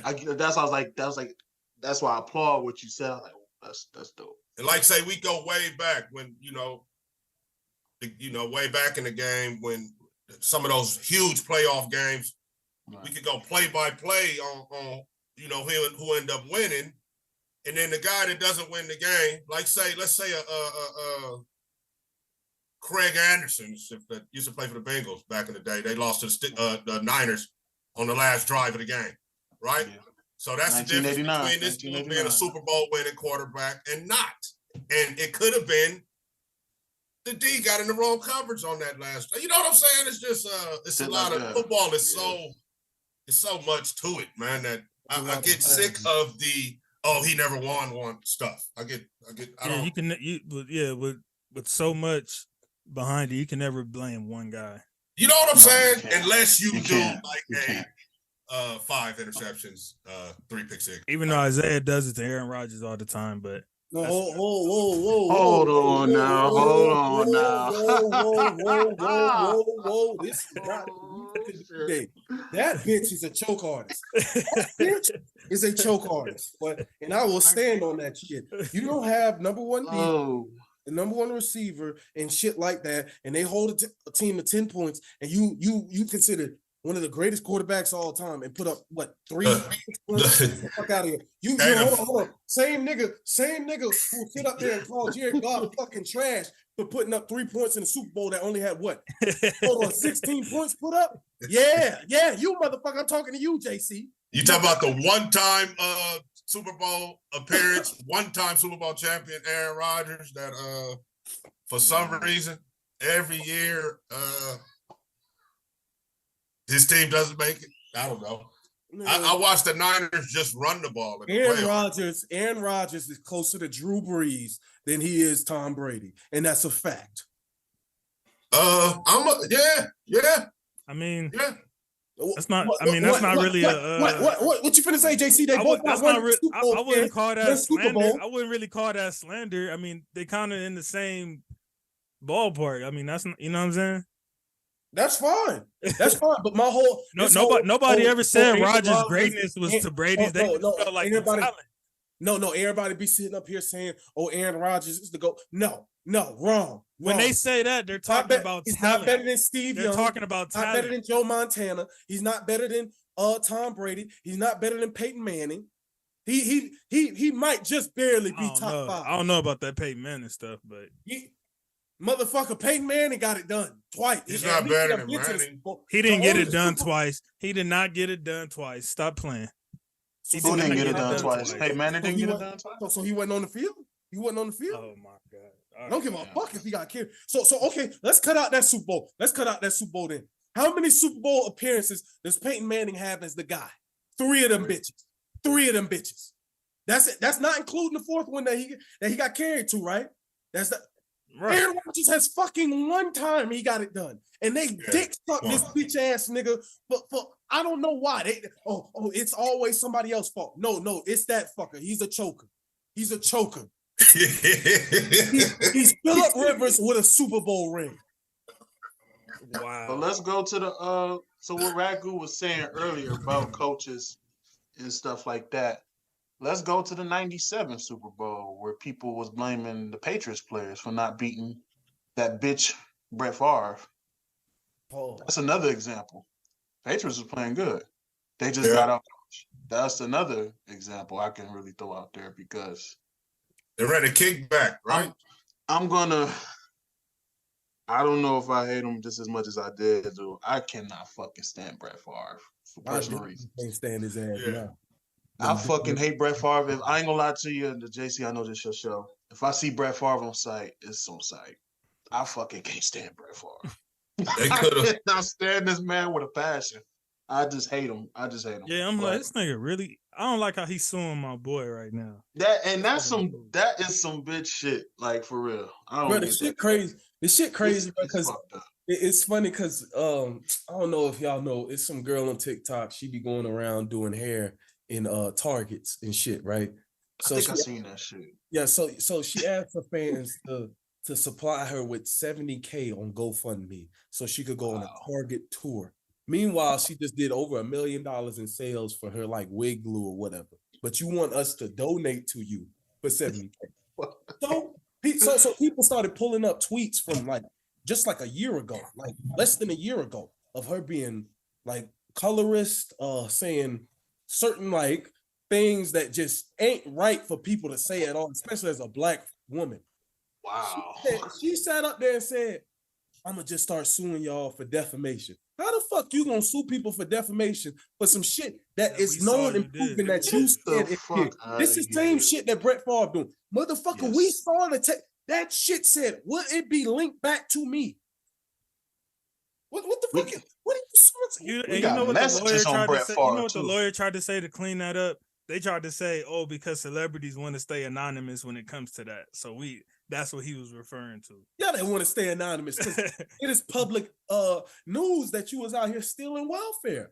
Mm-hmm. And like I said, I'm not above anybody else. I got my own sins that I need to deal with and everything like that. And I ask God for forgiveness on my own. But bro, come on, bro. Come on, bro. Don't sit up here and lie about it, bro. Don't sit up here and lie about it, bro. When there's proof right there in your face. Right there, bro. And you gonna sue somebody else. He would have to prove that Shannon Sharp knew for sure it was a lie and still decided to defame him anyway. Like he knew 100% like this wasn't true and he decided to go. Like that's gonna be an incredibly hard case to prove, but it's just crazy that he's going to these lengths. That's called an habitual liar. It's called a bitch ass nigga. Yes, that's what I was gonna say. I'll say it for you. I know you don't curse. I'll say it for you. That's a bitch ass nigga. That's some bitch shit right there. All right, let's go to the trade that set everything off, man. So my Rams decided to trade a multi-time Pro Bowler, Super Bowl champion for a bum tight end, third round pick in this upcoming draft. Now, to my understanding, from what I seen, it was supposed to be because Miami was willing to take most of they were willing to pay most of his contract, and we were trying to get under a certain cap space or something like that. But yeah, they fully guaranteed. I mean, but my thing is, if you're talking about Stafford's off limits, Cooper Kupp is off limits, AD is off limits, it sounds like you saying you still on some I'm trying to win right now, Spit. So like, why of all people would you be like trying to trade him as far as getting under cap space? Like I don't. Coach is an offensive guy, first of all. So that's why them offense dudes see something about his lately. Second of all, I got a couple cliches. Free agents is free agents for a reason, or dudes get traded for a reason. No, because sometimes people get traded because the front office is just idiots. Like that Hopkins trade with the Texans. That was just idiocy. And then sometimes I got another cliche for you. Sometimes you want to be a year early on a guy instead of a year late. That's true. So, well, what the fuck? Why would you trade your best corner though? Like, I mean, I'm not gonna lie. As much as the memes and people talk about him, as much as they want to, him and AD has really been covering all the other mediocre guys that we've had. What was the Rams record last year? Yeah. What, like 5-6 games? So 6-11, is that right? Or 5-12? Something like that. 5-12. Yeah. So when Gruden came to the Raiders and traded back, he cited the Raiders record with Mac. I'm gonna do the same right now. You can't though, because you had injuries all over the place. So I mean, that's not even. Yeah, they went 5-12 though. Now, if this season that would have happened, then yeah, you could say that, but you can't say that when everybody's out. Just like we was just talking about, that's one nigga who has probably a lack of power as anybody else on the team. So we gonna sacrifice his contract and turn that into a couple more players because we need help. So basically, what the Rams are doing is they're gonna eat the dead cap this year of about 19 million, and what it looks like is they're projecting to have cap space in 2024 because y'all are in. Yeah, I ain't gonna lie. It looked like they're about to do like a sacrificial season type switch. I'm not gonna lie. Snead didn't believe that we can do it again this year. It's one thing that Dubray has said at the beginning of this podcast that still reigns true. The NFL is a salary cap league. And I agree. You can't stay over the cap that many years and keep paying the luxury tax and keep paying the luxury tax. I get the whole third round pick and the tight end who only has so one. You telling me you couldn't do I probably wouldn't even be as mad. At least get a second. I get what you. Trust me, I said that they could have probably did better, but it's more so of them eating the cap space for 2024 in 2025 that he was old. So you get more into the GMing part of this shit and the numbers of the whole thing, and really when the contract is announced or whatever, that whatever they say is not really the real numbers on a given situation. So you just wait a minute, hold on, time out. Lazard just went to the Jets for $44 million. Wow. For over how many years? 4 years for $44 million. So he got paid $11 million. Okay. All right, let me see. Let's see. That was the dumbest. I got another update for y'all on the whole Waller situation and why the trade went down. So many y'all probably don't know Kelsey Plum, who plays for the Las Vegas Aces. Her and Darren Waller recently got married. But this wasn't supposed to be announced by the Las Vegas Journal. You know who broke that news? Fucking Josh McDaniels at the fucking scouting combine. And Waller was pissed off because the trade comes 10 days after Darren Waller's wedding to Aces guard Kelsey Plum. The timing is only interesting because Josh McDaniels accidentally leaked the news of his wedding to reporters at the NFL scouting combine. Waller was upset with McDaniels when the Las Vegas Review-Journal posted a story announcing the wedding was scheduled later in the week. The couple had not publicly announced their plans to get married. This motherfucker, this guy, he's doing the same shit that he was doing back in Denver again. So, wow. That's why I said, when I said before, dude is still suspect, bro. So you know what? My bad, Ziegler. You right. My bad, Ziegler. You probably had no choice. I'm not surprised. Waller probably walked in that bitch, bro. You know what, bro? I gotta get the fuck out of here, bro. He tripping. Yep. So, he like, I ain't gonna play. Fuck this dude. That's leads me to my next point. Like, so now, Isaiah, you can say you can relieve Zeke of his not taking a second rounder for now. You see probably why he did what he did. Yeah, you're right. Because like you said, after the season, now his value done shot down because he was hurt and stuff. But and now it's the emergency. It's like, oh man, I'm get me out of here before I kill the coach type shit. Yeah. So pardon me, y'all. This is another one. This is just one of them episodes where we getting a bunch of updates as we go. Yeah.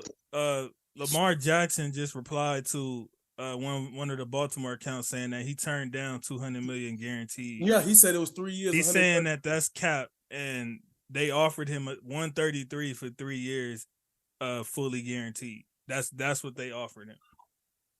That's disrespectful, man. Yeah. So that's what I'm saying. Like with Deshaun, it's like y'all niggas it ain't even like you trying to say like, okay, like we understand like that was an anomaly, but we'll at least like y'all ain't even trying to meet this bit halfway. Y'all just trying to basically get this nigga Daniel Jones money. Like y'all is out y'all damn mind. And let's bring up that shit. Well, Daniel Jones got him a weapon now. Daniel Jones got Darren Waller a weapon now. At least fuck that. No, fuck got that. Saquon to carry him and shit. Nigga, he couldn't do spit with Kadarius Toney that Mahomes had out there shining. like looking like a damn superstar. Nah, listen here, man. Waller is really about to fall now. Waller really about to fall. I don't believe in Daniel Jones. He was not worth no 160, 140, whatever the fuck he got. I think that was just them saying like, well, we ain't gonna get nothing better, so we might as well just rock out with this for now. I agree with you. I really definitely do. That's the same fucking mistake that the Jaguars made with Blake Bortles' ass. That's the same mistake that the Raiders made with Derek Carr ass. That's the same mistake that the 49ers made with Jimmy G. You don't just give this motherfucker a ton of money, lock him in for 4 years because you don't see a way of getting somebody better. I can understand 1 to 2 year prove it deal, and like you like, okay, with not a whole bunch of money tied to it, but you don't do that. That shit leaves you in a bad spot. It never fucking works. It never works. Yeah.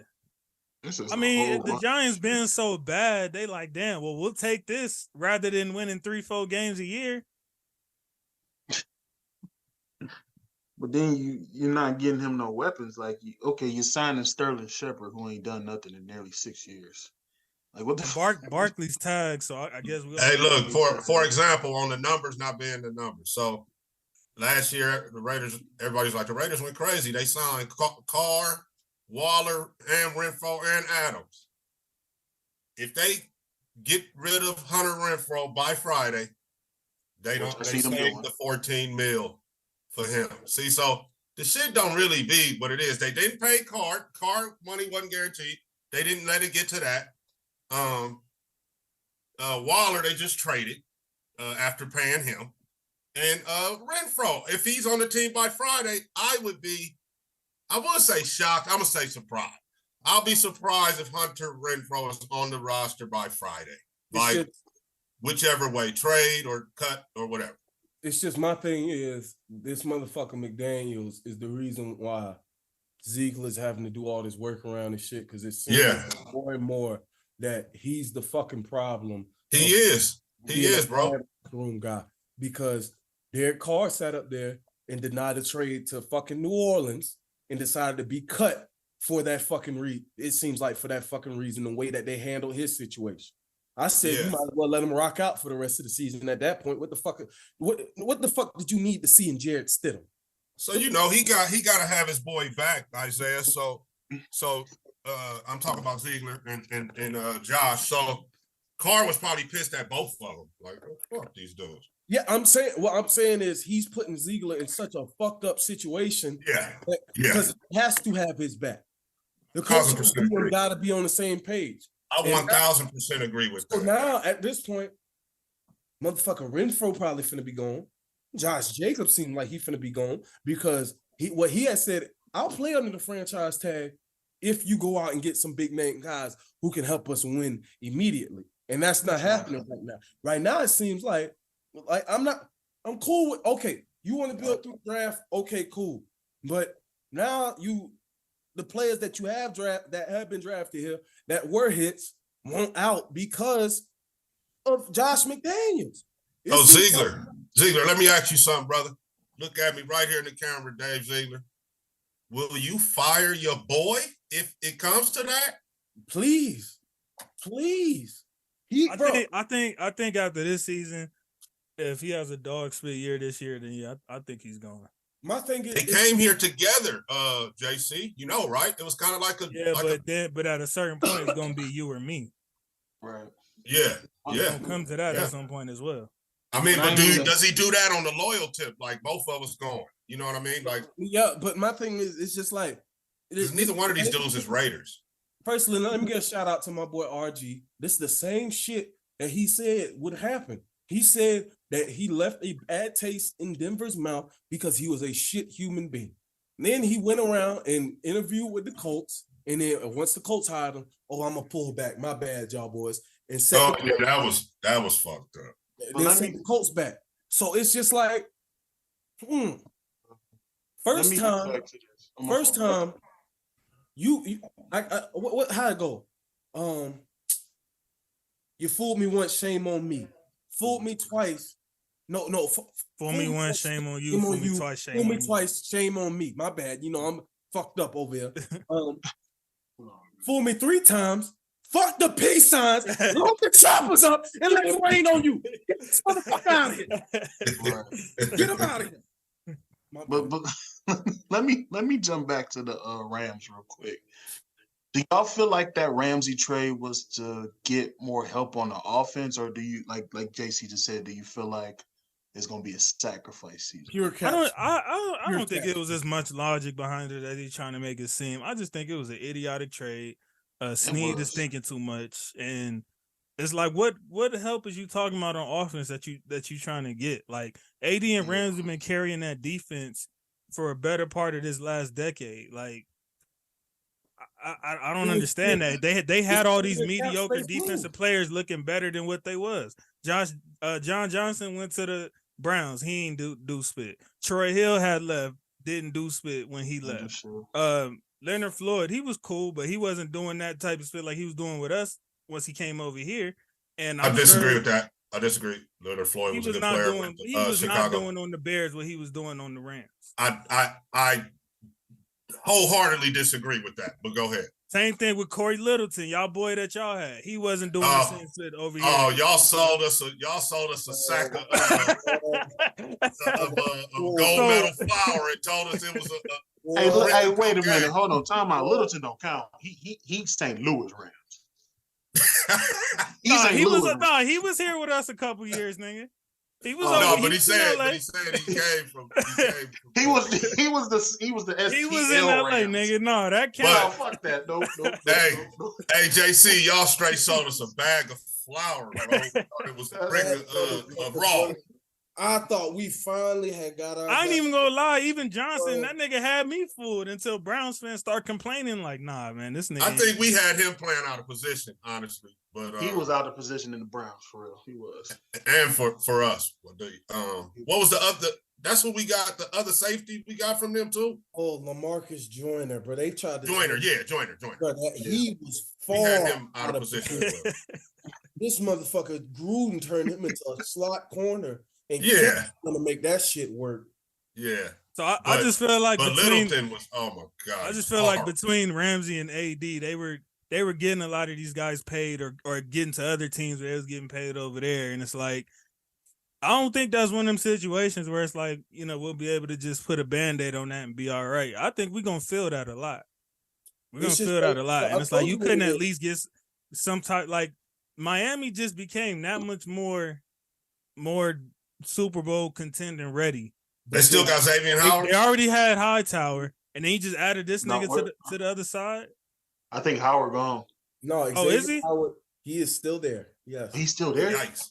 No, yeah. Byron Jones. Didn't Byron Jones retired because of all the health issues that he had going. So you got Hightower and Ramsey on.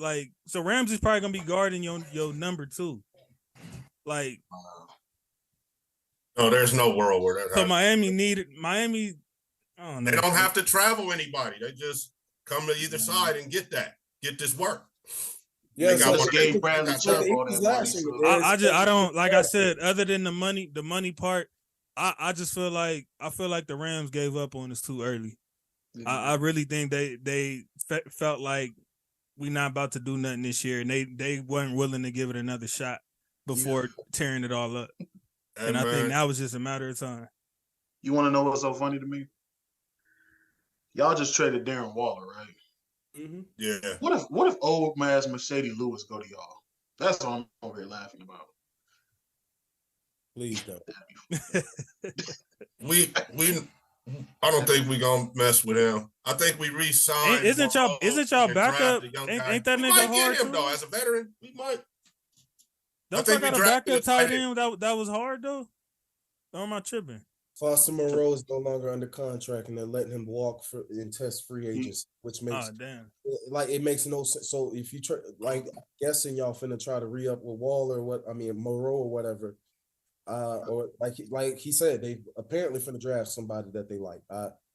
But y'all's situation, it was purely a money move, right. But that means that they're giving up on the team already.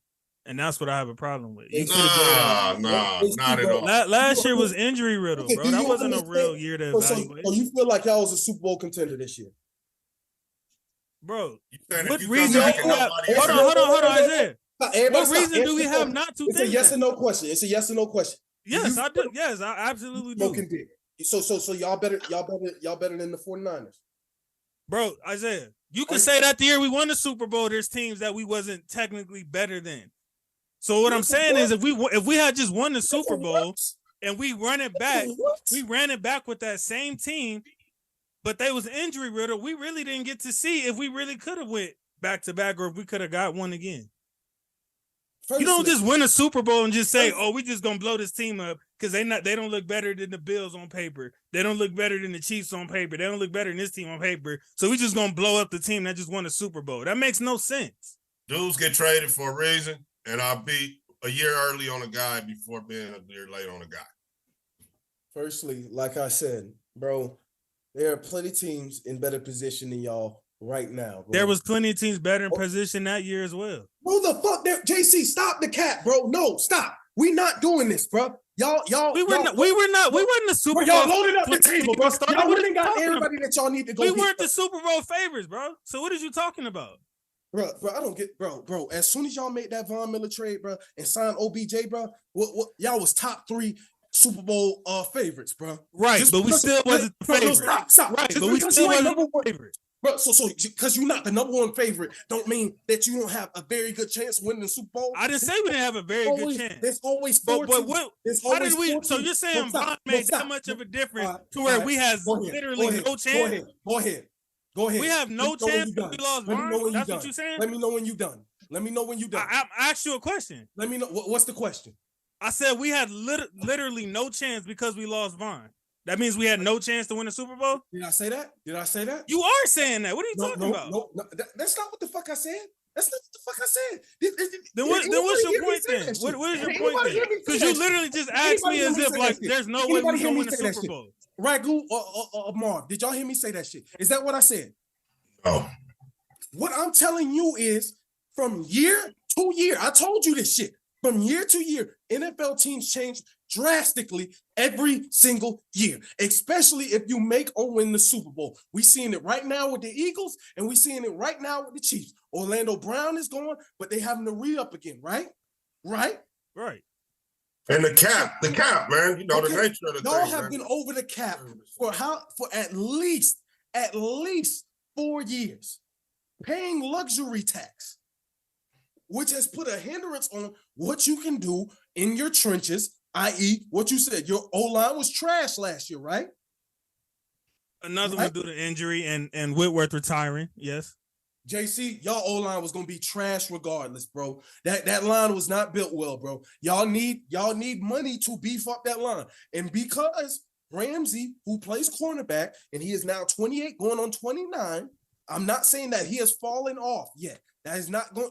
Do not take these words mistakenly. Usually, Usually after a cornerback turns 30, they fall off. That's where Big Ragu is saying, I'd rather be a year early than a year late on a guy. And you still paying him all that money that y'all don't have, that y'all need to open up. That's the whole thing. Right now, y'all not the favorite in AAC West. That year that y'all went to the Super Bowl, y'all had top 4 odds. That means it's usually 2 NFC teams and 2 AFC teams that we usually pick every year to that are bona fide picks to go to the Super Bowl. Y'all were in those. Not when the season started, we weren't. You talking about when Vaughn and all them got there? Yeah, that's when we were. At the top of the season, we weren't. You trying to revise history now because we did win. JC, stop. JC, stop. Nigga, I'm a Rams fan, and you're telling me that, bro? We was in that conversation. Nigga, the Bucks. They had the Bucks. The Bucks had injuries picked to beat us in the second round that year in the divisional. Okay, JC. They had them favored to beat. You want to go look it up, nigga? Since you think I'm capping, do you want to go look it up? Okay, JC, you got it. Exactly, nigga.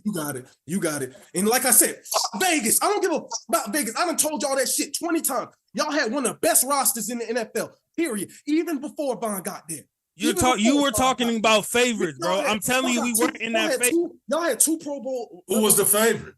Man, y'all had 2 Pro Bowl. Tampa Bay? Green Bay. That was the NFC favorites. Man, get the fuck out of here, bro. Ain't nobody believing in that Green Bay shit. I done told you that shit fools go. They pick them niggas every year, and what happens? That's why they was number one they're number one every year, but you saying that they didn't have them as favorites. Media wasn't talking about them as favorites. There was no reason for them not to. But that kind of show how much that shit means. They was favored all the time. So that shows how much weight the media has, right? You proving my point. If they pick Green Bay every fucking year, I'm right. But so what I'm saying is you're going off personal feelings and not. I'm not going off of personal feelings. And not who the overall favorite was. Okay. In the grand scheme of Vegas. What year y'all won the championship? What 2021, 2022. Yeah. No, 2021. 21. Yeah. Super Bowl. 20 season, I believe. No, but they won the Super Bowl when we lose Vaughn, we replaced that with we replaced that with Bobby Wagner. We never really replaced the Whitworth situation, so that was looking bad. But then Stafford, who wasn't supposed to be playing in the first damn place, and you got Cooper Kupp that ends up getting hurt. So it's like that was just a disastrous season from hell. But there was nothing really that much different in the roster from that year in the previous one to where it wasn't possible we could win a Super Bowl. That's all I'm saying. I ain't saying 1,000% we were just gonna smash and run through everybody. I'm saying there wasn't that much of a difference in the roster to have us believe that the Rams wasn't contenders. There was a huge difference in the roster. I think all of us, hold on, we just watched the prediction episode and all of us had the Rams in the NFC Championship. Who? So you didn't have the Rams in the NFC Championship? Who? We just watched the prediction episode. All of us had the Rams in the NFC Championship. Every last one of us. Go back and watch it. So how are you saying that you didn't think it was possible for a Super Bowl, but you had them in the NFC Championship? Like, I know you're just trying to talk spit about the Rams, but like, let's be for real right now. Okay, I'll give you that. And who else was I supposed to pick out of the NFC when Tom Brady retires? I mean, Tom Brady didn't retire yet. Oh, my bad. It's this year. So my bad. Matter of fact, when we did the prediction episode, was Tom Brady even back yet? No, he definitely was, because we did that like in August. He was only retired for what, like 20 days or something like that? Okay. So cool. So if you had them going that far, then you felt it was possible. No, I didn't feel like a back-to-back was possible. Probably not to win it all, but you knew we would be in that mix. So if you could be in that mix, anything could happen, bro. I also foolishly said that the Raiders was going to the AFC Championship. What's your point? I said a whole lot of dumb shit on that episode. And I was smoking a whole lot of weed at that time. But why are you acting like now, like y'all niggas had no chance to win the Super Bowl that next year or this year if y'all had the same healthy roster? Hold on. Did I say no chance? I never said y'all had zero chance. That's not. Okay, well, that's what I feel my front office is saying. with this trade. I feel like they're saying we had no chance, so they didn't even want to try one more year before saying let's blow it up. You were over the cap for 4 years. We've been over the cap. Nigga. What the hell is one more year gonna hurt? This nigga, bro, nigga, what the fuck? They running a business. Not. This ain't Madden. This ain't Madden. They actually have to pay a luxury tax on that shit. You can't. There's no luxury tax in the NFL. You can't even be over the cap. You get straight fined. That's what I mean. That's and draft picks taken and shit. So that's what I mean. You wonder why y'all had draft picks and shit. The NFL cap is real. It's because of that shit. Somebody has to be a sacrifice. And what did that same general manager say last year about them picks? That same general manager. And he's eating his words. Now it ain't that no more. He changed his energy. Nigga, when you're not winning games and the team's not performing and you got players getting older, yeah, now you need them picks. Yes, now you need them fucking picks.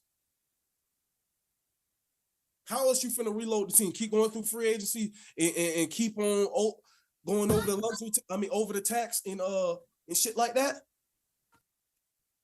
Matter of fact, what is the penalty? What is the penalty? I just felt like go all in one more year. If it didn't work this year, blow the spit up at that point. They are fined upwards of $5 million for each violation of the cap. So that means over $5 million. Over $5 million, depending on which degree of over the cap you hit. Nigga, you can't keep, they running the business. Like Jeff said, bro, this is a salary cap league, bro. This ain't baseball, bro. This ain't, it just is what it is, bro. I get what you're saying, but even still, even with Ramsey being traded, you still in a better position than my fuck ass team is right now. I don't know about that. No, they don't. Definitely know about that. No. You say, nigga, you okay? All them picks you got, y'all still got action to fix y'all hole. No, hold on. So you just said you only lost one nigga last year, and Vaughn, right? And Andrew Whitworth, right? Yeah, because Vaughn wasn't really a part of the core. You feel me? Vaughn was like we just gonna add extra just to make sure type shit. Who was the core? Who was the core? AD and Ramsey has pretty much been the core, and then we just been inserting players. Niggas, you think two niggas make up a core? We've been inserting players there. We lost all the niggas we would lose. We would just replace them. We replaced Johnson with Taylor Rapp. 2 out of 11 niggas. Do you answer the question? You think 2 out of 11 niggas make up a core? Everybody else has been inserted, bro. Nobody else has been there from the start. So what are you talking about? What the fuck does being there from the start have to do with shit? Because the defense has still been good, replacing everybody but those two. That's why. The defense has still been good, and you only really been having 2 niggas there the whole entire time. JC. We just talked about all the niggas that didn't win in and out. JC. Ragu was just talking about how mad he was and how gave y'all niggas little things. He wasn't who he was. That's not how that works. That's not how that works at all. Well, that's how it worked for us. The defense was just fine, even with all them niggas coming in and out. Nigga, fuck no. Nigga, stop. Nigga, I'm gonna need you to really stop right now. I'm gonna need you to really stop. Nigga, just because they weren't there from the start, don't mean they can't be added to become a new core player. Just like that's like saying, oh, because AD wasn't there from the start, he's not part of the core now. AD was there from the start, though. What you mean? So when is the start though? What is the start? Exactly. What is the start defined? What year? I get. So we didn't trade. So the core at the beginning wasn't when LeBron got to LA. The core wasn't at the beginning. Him, Lonzo, and BI, right? Well, yeah, at that time, yeah. But what year did that defense start though? That's interesting to me too. What year did that start? I would say, and I guess it's a little contradictory, but I would say like that Peters and AD era was like the start of it. But then we traded that for Ramsey, and Ramsey just picked it up from there. So how is Ramsey a core player then? If he wasn't there from the start then, and Peters was the first nigga. I mean, you're right. Okay then. But I'm not calling a nigga for half a season a core player either. That nigga was enough to get y'all a Super Bowl win. So he was a core player. The defense had the game plan for that nigga? I mean, the offenses had the game plan for that nigga? I mean, of course. Okay then. But that's I mean, that was damn near everybody on that line. No. They had the game plan for Floyd, AD, and that nigga. No. Niggas was game planning for AD and Von Miller. Niggas ain't game planning for role players, nigga. This nigga act like we was just complete trash before we got Von Miller or something. Like, I didn't say that. I didn't say that. Here, bro. I didn't say that. Did I say that? So why you acting like he was just some super team savior or some shit like that? Like, yes, it was probably overkill. Like, it helped a lot, nigga. But we was on our way before that, nigga. We went to a Super Bowl without Von. You forgot that? Okay. And you went to a Super Bowl without Matthew Stafford, but he a core player now, huh? Yeah, and scored 3 points. And scored 3 points. And scored 3 points. Now that nigga scored. At least our defense held Brady to 1 touchdown. What the fuck does that have to do with shit? Why didn't they hold him to 0 if they were so elite, nigga? Wow. So that's the bar? Hold Brady to 0? That's the bar? If that's what we doing, if that's what we doing, all right. That's what we doing. If that's what we doing, I didn't realize that was the bar to hold Brady to 0 points. Has anybody ever done that in the Super Bowl? That ain't my issue. That ain't my issue. That sounds like a Rams issue. If y'all held the nigga to 0, y'all the one. Wow. But then when they come to Rodgers, that nigga should have scored more. He should have scored more. Yep. Fuck that nigga. Nigga so damn biased, bro. Let's go to the last one, man. Jesse Bates to the Falcons. So Bengals lost their star safety. That's a nice pickup for the Falcons, though. Yeah, Falcons look like they trying to get that defense right. Another guy. They're not going out their quarterback, but another guy that I wanted. I was interested in that. Not sure what they think they doing, but happy for Bates. Yeah. Does that hurt the Bengals? Yeah, that hurts the Bengals. Oh, that's definitely gonna hurt the Bengals. One of the best safeties in the league. Shit. You got to rely on Eli Apple now. That's definitely gonna hurt him. That's definitely gonna hurt him.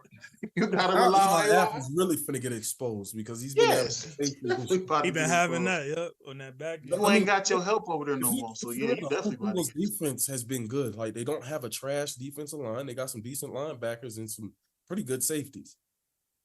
So, yeah, Falcons gonna load up. They loading up. So let's see. Like I said, I'm interested to see what they're gonna do. Bengals defense, yeah, definitely took an L. So absolutely.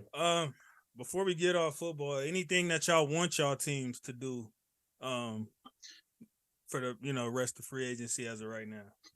Get some more secondary for the Steelers. I mean, Patrick Peterson is decent, a good veteran, but we need younger. Like y'all said earlier, over 30 secondaries is not it. It's not it. But I feel like go younger, get Joey Porter Jr. and see what happens. So we heading in the right direction, getting a veteran like that. That's what I want the number 7 pick is Joey Porter. That motherfucker, boy. I think Joey Porter Jr. would definitely be. What'd you say, JC? I said you cool with your quarterback with Pickett? You good to go? Yeah, like I told you before, don't give him not just yet. Just give him a few more years, then we'll see. I can't really write off a quarterback like that after one season. No. Give him some more time. Let's see what he can do. You still nicer than most fans talking about a few more I gotta be, man. I can't be like niggas be ready to cut their quarterback head off after half a season. It's just because everybody wants a Mahomes out the gate, bro, like to throw 50 touchdowns. Right. We can't do that because here's the thing, too. Coming from Cordell Stewart to going to Ben Roethlisberger, we couldn't write him off like that. And look what he did for us. 17, 18 solid years, went to 3 Super Bowls. Like I said, I don't know. Like I said, we don't know what they got for Kenny Pickett. That's between him, coordinators, coaches. Let's see what y'all can do for him. Let's see what the game plan gonna be. See, look at his mistakes. See What about your his strengths and receiver weaknesses. core? You cool with Deontay Johnson and all? Do you think that's To be honest with you, JC, I'm definitely cool with Pickett, Deontay Johnson, and I know they're gonna probably draft somebody. And we got a solid tight end too. So let's just keep it going. I feel like just shaping up our secondary. So, and the fact that y'all still over 500 while in rebuild mode is damn good. Yeah, that's one thing about the Steelers. I can definitely say that. What about Ragu and Isaiah, man? What y'all need to get done? You already know, fire that bitch. Well, that ain't happening. Can you give me a realistic? I'm looking for picks. Maybe not 7, but I know 39, 70, 71, pick number 100, pick number 110, all defensive guys, and and that is 1, 2, 3, 4, 5, 6 guys. 4 starters out of that. You need somebody on every level, so a D tackle, a backer, and a DB out of that, with some depth and special teams with the other ones. And then when they get into the 200s, then we're gonna really see Z what you can do. So I'm looking forward to a bunch of young defensive guys getting picked on day 2. So late second and third round guys. For me, fuck that. Them niggas need to pick defense. First pick, bro. If you can't get Jalen Carter, get Joey Porter Jr. Don't take it from us. Yeah. Boy, that's a big one. Which y'all want with number 7? I didn't see that wingspan, young man. Don't take him from us, man. He going to the Steelers. He gonna follow his daddy. I need that. Follow his daddy. Hey, Ragu, what you want with number 7? I think they still might get a QB. So yeah. So I think they're gonna reach on Will Levis, Anthony Richardson, and then but Jalen Carter to me is the best player in this draft. He's just an automatic disruptor. If you can't get him, get Joey Porter Jr. I mean, I would be happy with that. He has like a 70-inch wingspan, runs like a fofo, bro. You need that. You got to get a tight end too. And get a tight end. And you think it's possible y'all trade up? No, I say I'm looking at us trading back. Honestly, knowing these guys, they might even try to get more day 2 guys because they feel like they can pick guys that can play. They let a guy start that they picked in the 7th round. So that just tells you they how they feel about their scouting and all that. So all of these 2nd and 3rd round guys, man, will be on the field. They will be. Oh man, all I gotta say is y'all better hit on whatever y'all pick. I know that much. With all these moves that y'all done made, y'all better hit hard. But JC, there is an outside chance, man, that they kind of package up all this and try to get to 2. For me, I would package all that shit up next year and go for Caleb Williams once you build the team in this draft. So you saying that's what it feel like a lot of these teams is doing right now, to be honest. They trying to sacrifice this year to go after old boy. You think so? Garoppolo's deal would afford them comfort in doing that. That's what I'm saying. So like you just eat this year, whatever next year, trade your first round in next year. But Garoppolo's deal also would facilitate that's hilarious that a second-round quarterback this year. So a non-first-round quarterback, because you don't have the guarantees there. You don't have the 5th year, right? And Garoppolo's deal can be got out of in 2. So if they pick somebody in the 2nd round or even 3rd round this year, the Garoppolo deal serves them well. So we'll see. Hey, that's hilarious how Storm and Norman been trying to push his quarterback off to one of y'all all last year, and then finally.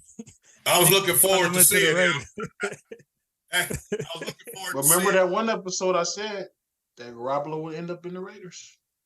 So, damn. That's both y'all fault. And so wow. When I see y'all, it's on site. I won't if I cook your ass some food, damn it. Now, Hey, I don't think y'all really went into it. Like, how do y'all feel about that right now? I ain't been back to Georgia since I got arrested, nigga. But I'm willing to fly to Atlanta for that damn food that was on that. Hey, I don't think y'all went too much into it. How do y'all feel about that? All in all, Jimmy G running the show next year. I'm not like, okay, like, because a few Raider fans was like, Jared Stidham only got paid $10 million for 2 years. I'm like, okay, now we're not finna do this shit. Jimmy G is better than Jared Stidham. Like, let's be for real. The kid, he's confident. No, let's knock that off. Yeah, like even still, you can say what you want about Jimmy G being mid and shit like that, but at the end of the day, his teammates have respect for him. Like, there has not been a bad. Yeah, he always had that locker room. Exactly. Like, there has, as far even with the locker room in the 49ers, none of them ever said anything bad about Jimmy G.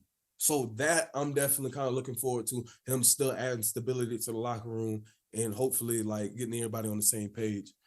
I just don't expect much. Like, I just don't expect much outside of that. So, about you, Ragu? My bad. What you asked me? Where is it? How you feeling with Jimmy G running the show next year?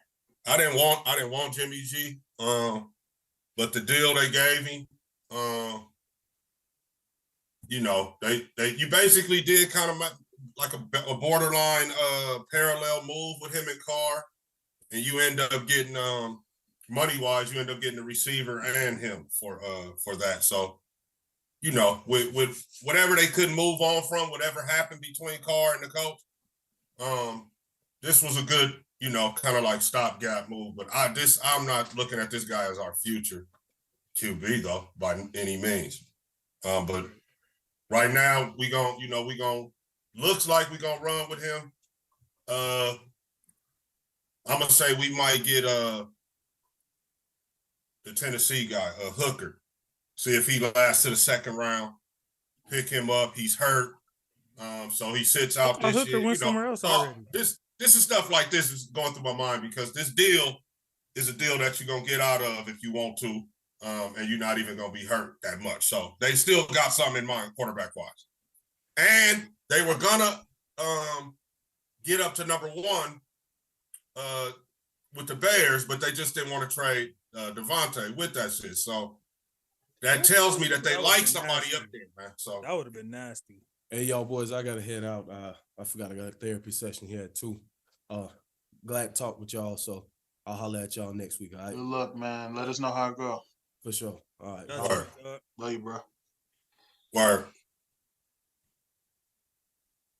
All right, so we ain't got that much left anyway.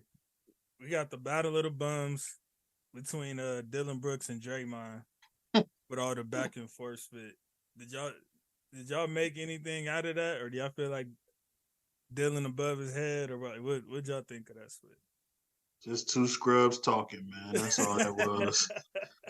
Two scrub niggas talking shit. But at least one of them scrubs got some hardware.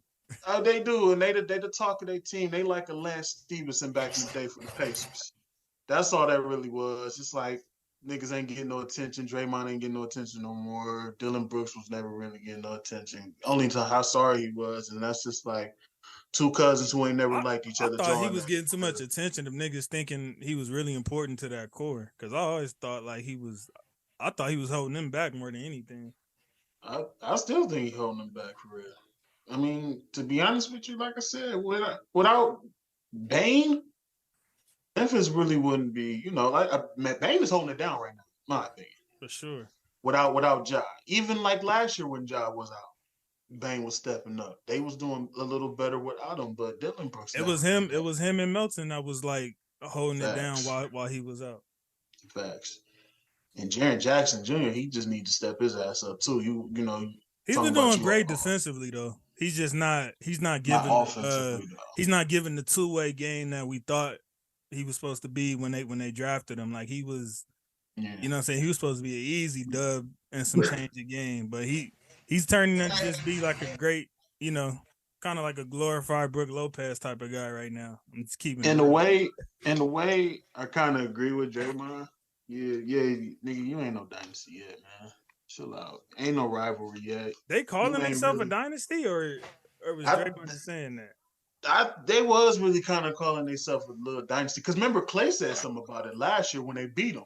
Yeah, because the way they be talking is like y'all mouths don't match y'all accomplishments. It's not matching the energy at all. And then they was like, we rivals. I'm like, nah, in order to be a rival, you gotta really beat us when it counts. There needs to be playoff wins for a rival. Get some playoff wins, not no regular season wins. Anybody can do that. Just like I say, needs to be like the Steelers and Browns ain't been no rival. Like Lakers and Celtics was a rival. That's a rival.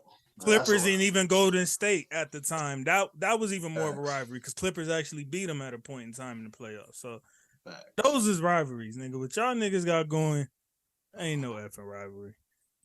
It's just like I said before. It's like little cousins trying to talk shit to big cousins for real. That's all that shit was to me. Yeah. I mean, Memphis, like, they can be one of them tough teams in the West for years to come, but it's like let it get there first. Exactly. You know what I'm saying? Y'all didn't even let it get there first. There's no way in hell you should be talking anything close to dynasty until you get you got to come out the West first at least, and then at least one time, and win some. You know what I'm saying? Then get to talking like that. You ain't even got out the West. Right. That's why it ain't even non-issue. And then Dillon, of all people, is the one talking. Like, at least let Ja talk like that or something. Right. Like earlier in the year when Ja was like, I ain't worried about nobody in the West. I give him that. He could say that. He could say that. But Dillon, like, what? To be honest with you, what have you done for the team for you to even be talking shit? If anything, them niggas be losing because of you, nigga, with your shot chucking. And you getting suspended for stupid shit like what you did with Donovan Mitchell back like a couple months ago. You ain't got no stuff. He still be doing stuff like that. He just got suspended for having 16 texts. He's a dirty motherfucker. For real. And by the way, Ragu, we was talking about it last week. The update on Ja is he is out indefinitely and he's in counseling in Florida. Damn, man. What the fuck? Marvin, you was just thinking about here last week. So, what you think? You think they doing too much? Man, do I think he doing too much, or do I think they doing too much? Do you think they're doing too much based on what he's done? No, because that was the stupidest shit I've could ever witness somebody doing for real. Yeah, it reminds me of Gilbert Arenas all over and having again. everything in front of you, and you, It reminds me of Gilbert Arenas all over again. And even though Gilbert's situation was way crazier than that, but there is no reason. Yeah, but at least we didn't see it. You let us see it. And I think that's the worst part. You let them see it. Like, with everything going on. I forgot who said it. You, Ragu, or the other OG you had. These people paying you $200 million plus. You don't think they out here watching you like that? Right. You know what I'm saying? Like, come on, man. You gotta be smart with it. You gotta be smart with it nowadays, man. That just didn't make no sense for real. But I don't know, JC. It's just crazy. I pray for him. I'm rooting for him. I wish him the best for real. He's one of my favorite players. He's very talented. I think he could make some real good noise. But he has to get his shit together, man. But I didn't know they had counseling for you trying to act like somebody you not. I didn't know there was counseling for that. I didn't know that shit either. I didn't know there was counseling for you trying to be hard. But I've said this before, even before incidents that happened with Ja. Ja's circle is failing him miserably. You need to reevaluate that circle. You need to be a father. Or at least just no time and place with him. You know what I'm saying? It's a time and place for you to be effing with them. That shit. Just because you F with them and got love for them don't mean they need to be with you in every city that you in while you handling your business. How that be a thing in the off season where you know what I'm saying, y'all effing around and all that. I mean people around him is Mickey. Yeah, people, like I said, people around him is failing him tremendously. I don't know what their relationship is like, but T kind of need to step up and talk some sense into him. But like I was talking to my father about the situation, it's kind of hard when you're the breadwinner in the house. You know what I mean? And that's what I'm saying. Like I see like niggas like Stephen A keep saying like, "OT, you need to do this, you need to do that." Right. Like, bro, you can first of all, I think that's out of pocket for Stephen A to be basically telling him how to be a parent because I don't think that's his place. He only doing that because it's a brother. Yeah, that's it. That's exactly. all. That's the reason why they only doing that. And then secondly, it's not that black and white. Like Ja is still a grown damn man, so he could tell him all he wants to and guide him all he wants to. Ja is still his own man, like you said, the breadwinner. So it's like, okay, well, whatever he gonna do, but he just gonna do his best to guide him in the right direction. And it's like you're assuming that T's not doing all of those things that you. And when Stephen A said that, it kind of pissed me off. Like, why are you saying that? Like T can go give him a whooping or some shit. Right. You know what I'm saying? He with him at the club. Like he with him at the club. Like, and he's saying that like he knows what their dynamic is anyway. Like, how you know he ain't been talking to him before we even started trying to give Ja advice? How you ain't telling his daddy about that shit? You don't think that T ain't nobody trying to tell you how to raise your kids that you keep all the way out the limelight and keep all super personal. Ain't nobody trying to tell you how to raise them, so don't do it to him, nigga. Exactly. He only did that because he a brother, man. They be paying the brothers on there to go at other brothers, man. And that's like they did Kyrie and Kanye. And that's the thing too. I knew that Stephen A, before he even opened his mouth regarding it, I knew he was gonna say something out of pocket. Of course. I just knew it. I knew he wasn't gonna fail me. He wouldn't be Stephen A if he didn't. He wouldn't be Stephen A if he didn't, man. But that's like I said, it's always a different energy with him when it comes to us versus the others. Yeah. It always is. But that's what gives me hope, JC, that you don't have to know what you're talking about to be on TV. That's what gives me hope in this podcast game. You know, but at least some of the shit that we say is some facts. I was gonna say, but we know we be talking about those kinds of stuff. Tyrell do not be knowing what he's talking about. That's what gives me a little hope for him too. That, you know, he could do it too, because you know his shit be stupid as hell too. But like I was saying, and that's why I said what I said. Like, I don't know what their relationship is like. I'm pretty sure his father is talking to him, but it's kind of hard to be like, okay, let's say for instance you're younger. T was sending some rules like, look, I'm the father, I'm doing this and that. But it's kind of hard now telling a grown man, like you just said, JC. It's hard to tell a grown man who is paying for everything. Pretty much the same thing. It's like, look, listen, the only thing I can do is both of y'all. I'm not a father. Both of y'all are fathers. So y'all, I'm sure y'all know, and y'all both have grown kids. So y'all know that even whatever position they're in, all you can do is guide them. All you can do through is that guide. point. Yeah, and from there, all you can do is just give advice here and there. You can't really. And my kids ain't rich. Your grown kids' life from there.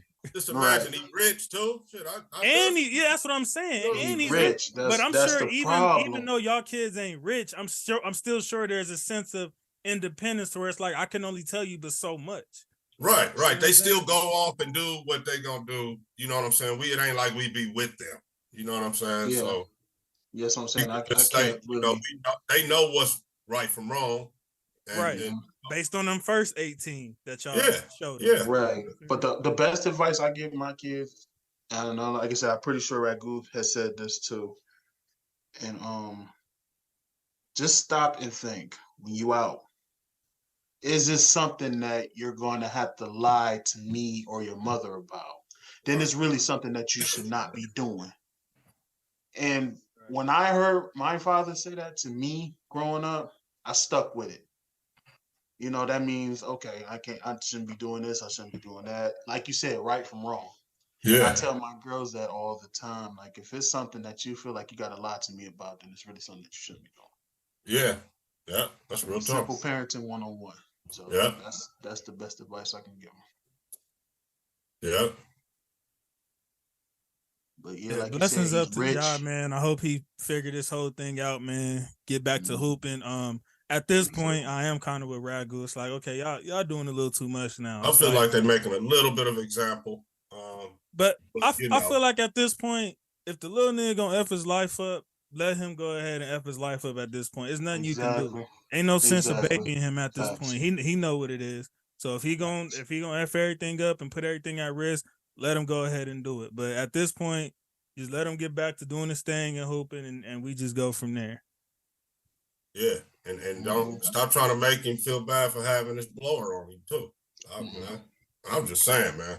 Yeah, everybody else be having them, and it's cool. It's cool when y'all got them. And I'm sure. I ain't gonna say I'm sure. I know Ja's not the only one. So that wasn't the issue. It's solid just point. What he did. Constitution, right? That's what they be talking. But like you said last week, Greg, on the show, this was somebody white. It would not be nothing. Oh, wouldn't be shit. That's like, because they could have had their pictures up going hunting or something and had the big rifle. Let Luka have a rifle while hunting. Ain't gonna be no story. If I was him, I'd be like, look, one of y'all people who were around me, listen, you take the rap for this, man. You know, something. Like, you know, but even like players like Iverson, you know, he be trying to tell these young boys, like, and they don't be listening. Nobody listens. That's the problem. Nobody listens anymore. Real. You got OGs like Iverson and all these other OGs be trying to tell them, like, this is what's going to be it. This is what's going to happen if you keep doing this, you keep doing that. And Iverson know that's a bit better than anybody because his life almost got ruined over spit like that.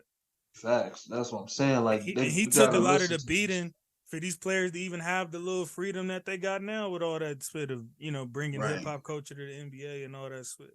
He took the beating for that. So if anybody could speak on it, is him. Facts, bro. Facts. Yeah, that's true. Bubble Chuck, you know, that is issue. So Ragu, your prediction kind of came to light when you said about Phoenix Chris is gonna be out probably for the season anyway, but instead it's KD though. KD's the one that's out for the rest of the season and possibly even playoffs. What's your thoughts on that? So when do we put the injury prone on him? I didn't know he didn't have it. I didn't know that either. I thought he been had it.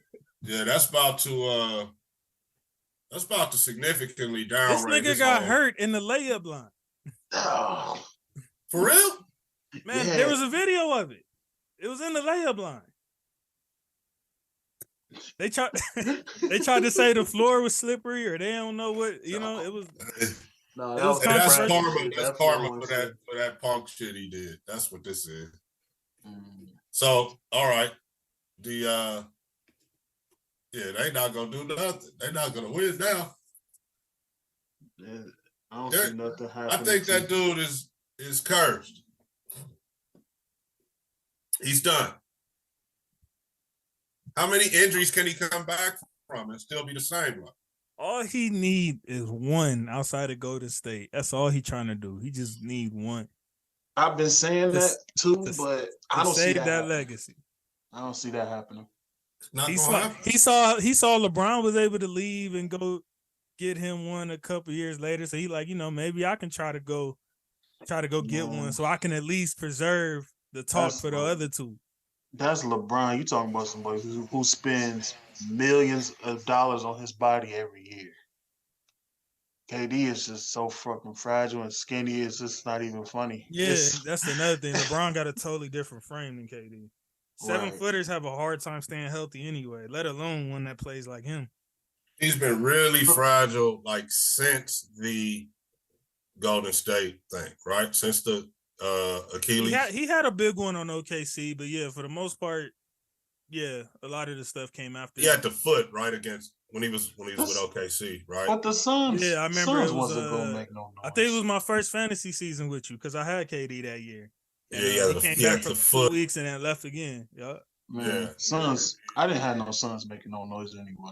Yeah, honestly, man, this kid is injury prone. He's almost he's fragile. As bad as Davis. Well, to be honest with you, I don't see Davis getting hurt no more. I think the Lakers with Russell and all them, they is on a dangerous path right now. I ain't gonna lie to you, JC. No, I think this is a wrap. I think the Lakers is gonna fight, and I don't care who looks at me. And I said this earlier at work. I see the Bucks and the Lakers in the finals. Wow. If the Lakers fuck around, make 6 seed, they gonna advance. And I'm telling you, I just got. I mean, even if they sneak and get to 7, because they would have Sacramento in the first round. But I also don't think this is another take I have. I don't think Sacramento is a fluke though. No, a lot of people may think that, but I think Sabonis going over there is I think that was a lot bigger than people realized. And I know the Pacers is shooting themselves in the foot for doing that stupid shit. Well, no, because they got Tyrese. I mean, it ended up working for both teams. One of them rare trades that actually, you know what I'm saying, got both teams what they needed. I thought Tyrese at first, everybody was just calling Sacramento crazy. But then I thought they drafted Tyrese though. No, Sacramento had Tyrese, and they traded him for Sabonis. So okay. It worked. Stephon Gilmore to the Cowboys. Yep, I just saw that. Yeah, Stephon Gilmore to the Cowboys. So that's that other secondary help then that they need. Ooh. If you know, that's that other secondary that he needs. What about Dak though? I don't know. That's to come to either side and get this work. But the thing is this too. Do y'all think Dallas gonna make the playoffs? Like not the Cowboys. I'm talking about the Mavericks. But where they at right now? They slipping. I think they still playing. They in playing range. They in playing something like that. I thought they was like 5-6 seed. No. They like number 8. They didn't fill the number 8. Yeah, that's what I'm saying. I feel Luka, like the Lakers Luka and Kyrie. I think their record together hasn't been too good. Mm-hmm. Wow, Luka was out. Hold on, time out. This is coming from the same man. I don't know if you've seen this, Ragu. It was a couple episodes ago where this motherfucker right here, side by side, right here, nigga with the Lakers hat on, changed my name to Luka Golden. Is not gonna make the playoffs this year.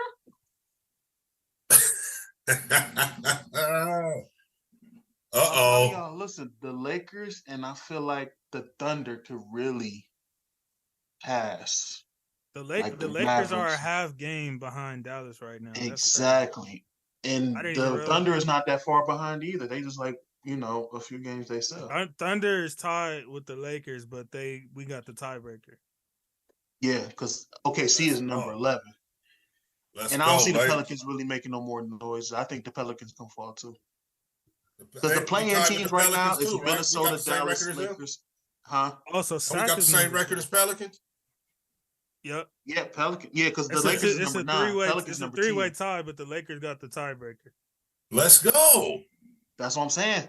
Lakers. Go. But we have a legitimate chance to get number 6 if we go on a little run. I'm trying to tell you. And I don't trust Golden State on the road. I feel like we shouldn't have dropped that game to the Knicks though. We were supposed to go. Man. That's the only killer part though. But right now, I don't see nothing. Y'all gonna get that dub tonight. Y'all getting the dub tonight. Lakers are 7-3 in their last 10 games.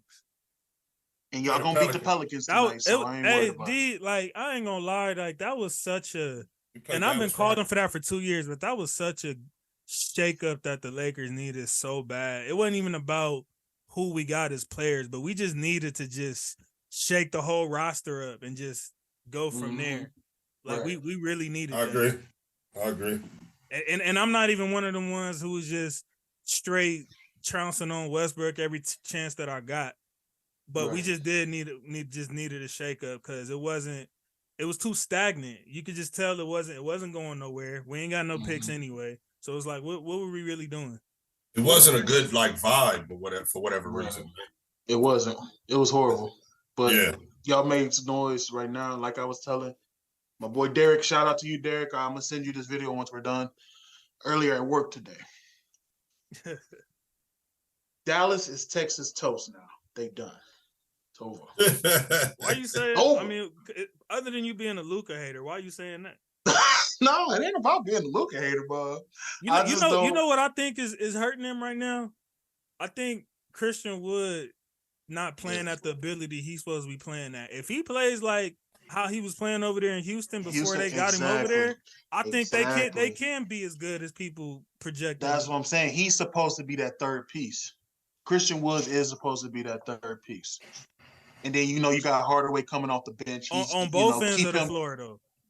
Christian Wood is supposed to be a two-way 16 and 10 type. He's supposed to be doing like what Jaren Jackson is doing at least. That's supposed to be him. That's their downfall right now. Jason Kidd really needs to like say, hey, get that out of you. I need you right now. Yeah. Do this. Yeah, like we're talking to these two niggas. They fine. Go talk to them. They'll figure it out. They've been in the league for a minute. You know what I'm saying? Right. Exactly. At a high level. You need to talk to that guy. Thank you. But I really feel like with the play-in situation, Minnesota probably gonna stay where they at, number 7. I think Lakers can move up to number 6. I think Thunder gonna move up. Pelicans and Dallas gonna fall. That's just my prediction. And the Suns. Suns is just too high up right now, Ragu. They could drop the 5. No, they too high, but they gonna come down, son. They gonna come down. Okay. And how many more games we got? It's 12, 69 games. 12 more games. 13 more, 15, something like that. Lakers will finish number 6. I guarantee. Number what? I think Lakers will finish number 6 or 5. My prediction. I don't trust the Warriors. I don't trust the Warriors on the road right now. I know they pulled one off last night, but that's only 9 games you won all year on the road. I don't trust them on the road right now. It's gonna be a good game tonight. Woo-hoo! It's on tonight. I think watch Golden State if they get Gary Payton back. Watch. But when is that gonna be though? That's what I'm saying. That's what I'm saying. If they get him back in a good and everybody else is healthy, I would say watch them because I think he was a big X factor for them last year that people wasn't talking about enough. I feel you, little bro, but I'm gonna say something that Ragu said last year about Deshaun Watson. Is he gonna be that solid when he gets back though? He's been out for a minute, and that's he had that Obama injury. Yeah, Gary Payton. That's what I'm saying. It can affect like his lateral. I think it can. It's gonna take him a minute to get back in that rhythm. So when he does come back, I don't think he's gonna be that Gary Payton like what got him the championship. But it ain't like he has like a big bulk of what he needs to do on the offensive end for him. So I think it's a kind of an easy plug in of when they just need them stops. You know what I mean? And I think he can get his rhythm through that. Ooh, I think another one that people didn't realize that probably kind of hurt him is Otto Porter. I think that might come back to bite him a little bit, but only time to tell with that. His injuries too. He's injury prone too though. Otto Porter is just not what he was back in the day. Yeah, I don't even know if he's playing right now. I think he hurt for the Raptors too. Man. But like I said, Lakers gonna beat the Pelicans. I think Pelicans gonna fall to number 11. Lakers and the OKC gonna win, and they gonna beat the top. No, y'all play the Pelicans. Yeah, y'all play the Pelicans. Pelicans, y'all gonna beat the Pelicans. And we should have got that Knicks game, man. I was sorry y'all didn't get that Knicks game. I was sorry y'all didn't. I thought you was a Knicks fan, nigga. But I'm really pushing for the Lakers to really make this run because nigga, that would don't you listen here, man. Nah, nigga. I ain't a LeBron hater like Flex. I ain't no LeBron hater like Flex, all Cleveland fans, the most bitter, salty. I can't wait till them niggas come back. Yeah, they got a bone to pick with them niggas. All right, let's go. Gasol jersey retirement ceremony. I feel well deserving. Do y'all agree? Oh yeah. Because the only reason it was kind of a question with people, I think, is because when you think Laker greats and then you put Gasol up in there, it's like it do seem like it's a gap between that. Wasn't there all that long. When you look at the guys on the wall, it ended bad. In comparison, you know what I'm saying, to the other guys up there, it ended bad. He wasn't here that long. Neither was Wilt, though. And he wasn't on there. He wasn't close to their level either for those guys. I mean, but when we were winning, how long was Wilt there though?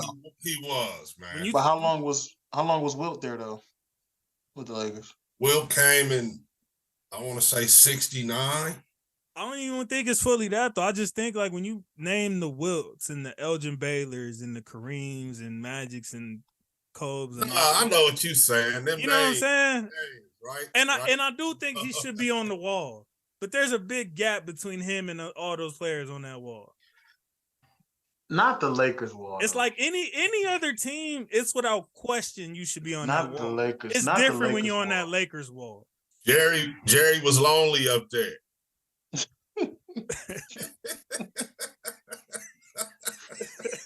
Yeah, I agree with the other ones, but like you said, so Pau as a Lakers, he was only there for like 6 years. I mean, he got 2 championships. Don't get me It's wrong. just hard. I mean, like I said, he deserves the jersey retirement. But I don't know if I want to. I don't know if I could call him a Lakers great. No, I can't call him a Lakers great. How it ended. There's a certain ring to that, Ragu. You know what I mean? And you've seen a lot more decades of Laker basketball than I have. I ain't gonna lie, it felt weird.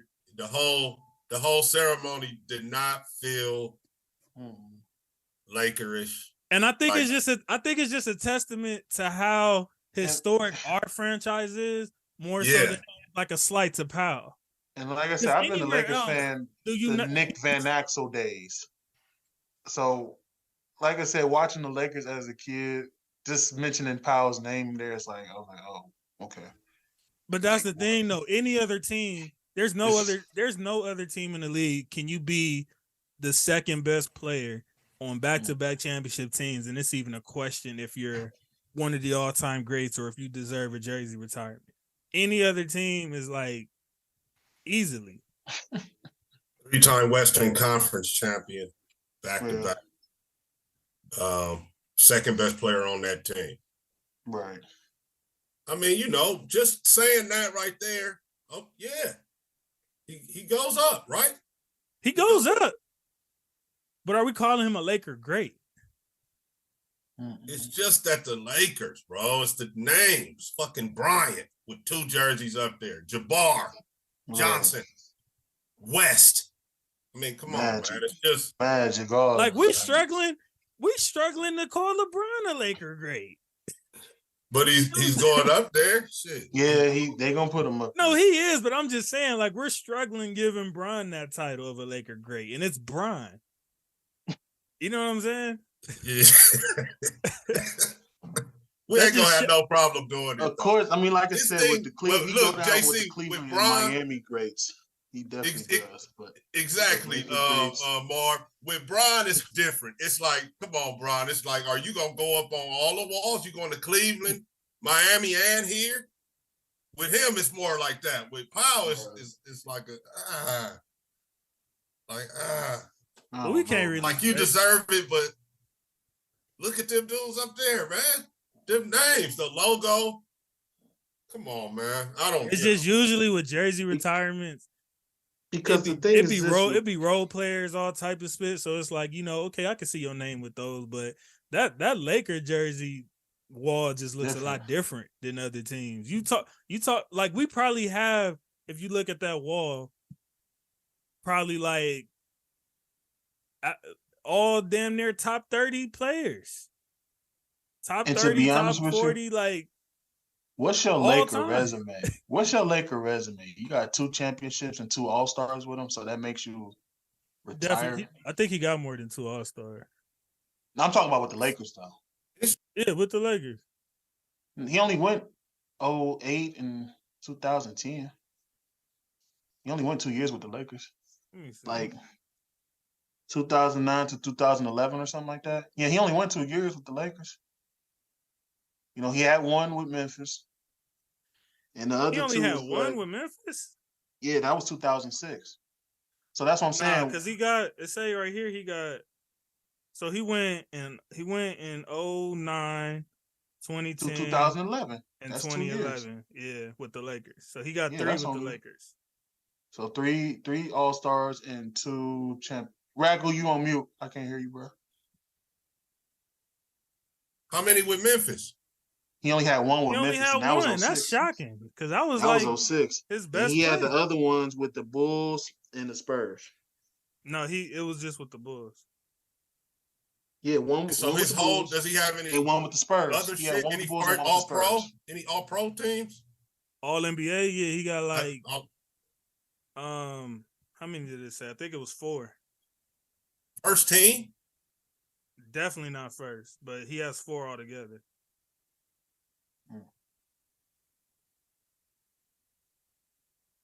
No, Yeah, that's not no Laker great to me. I think that should be the biggest.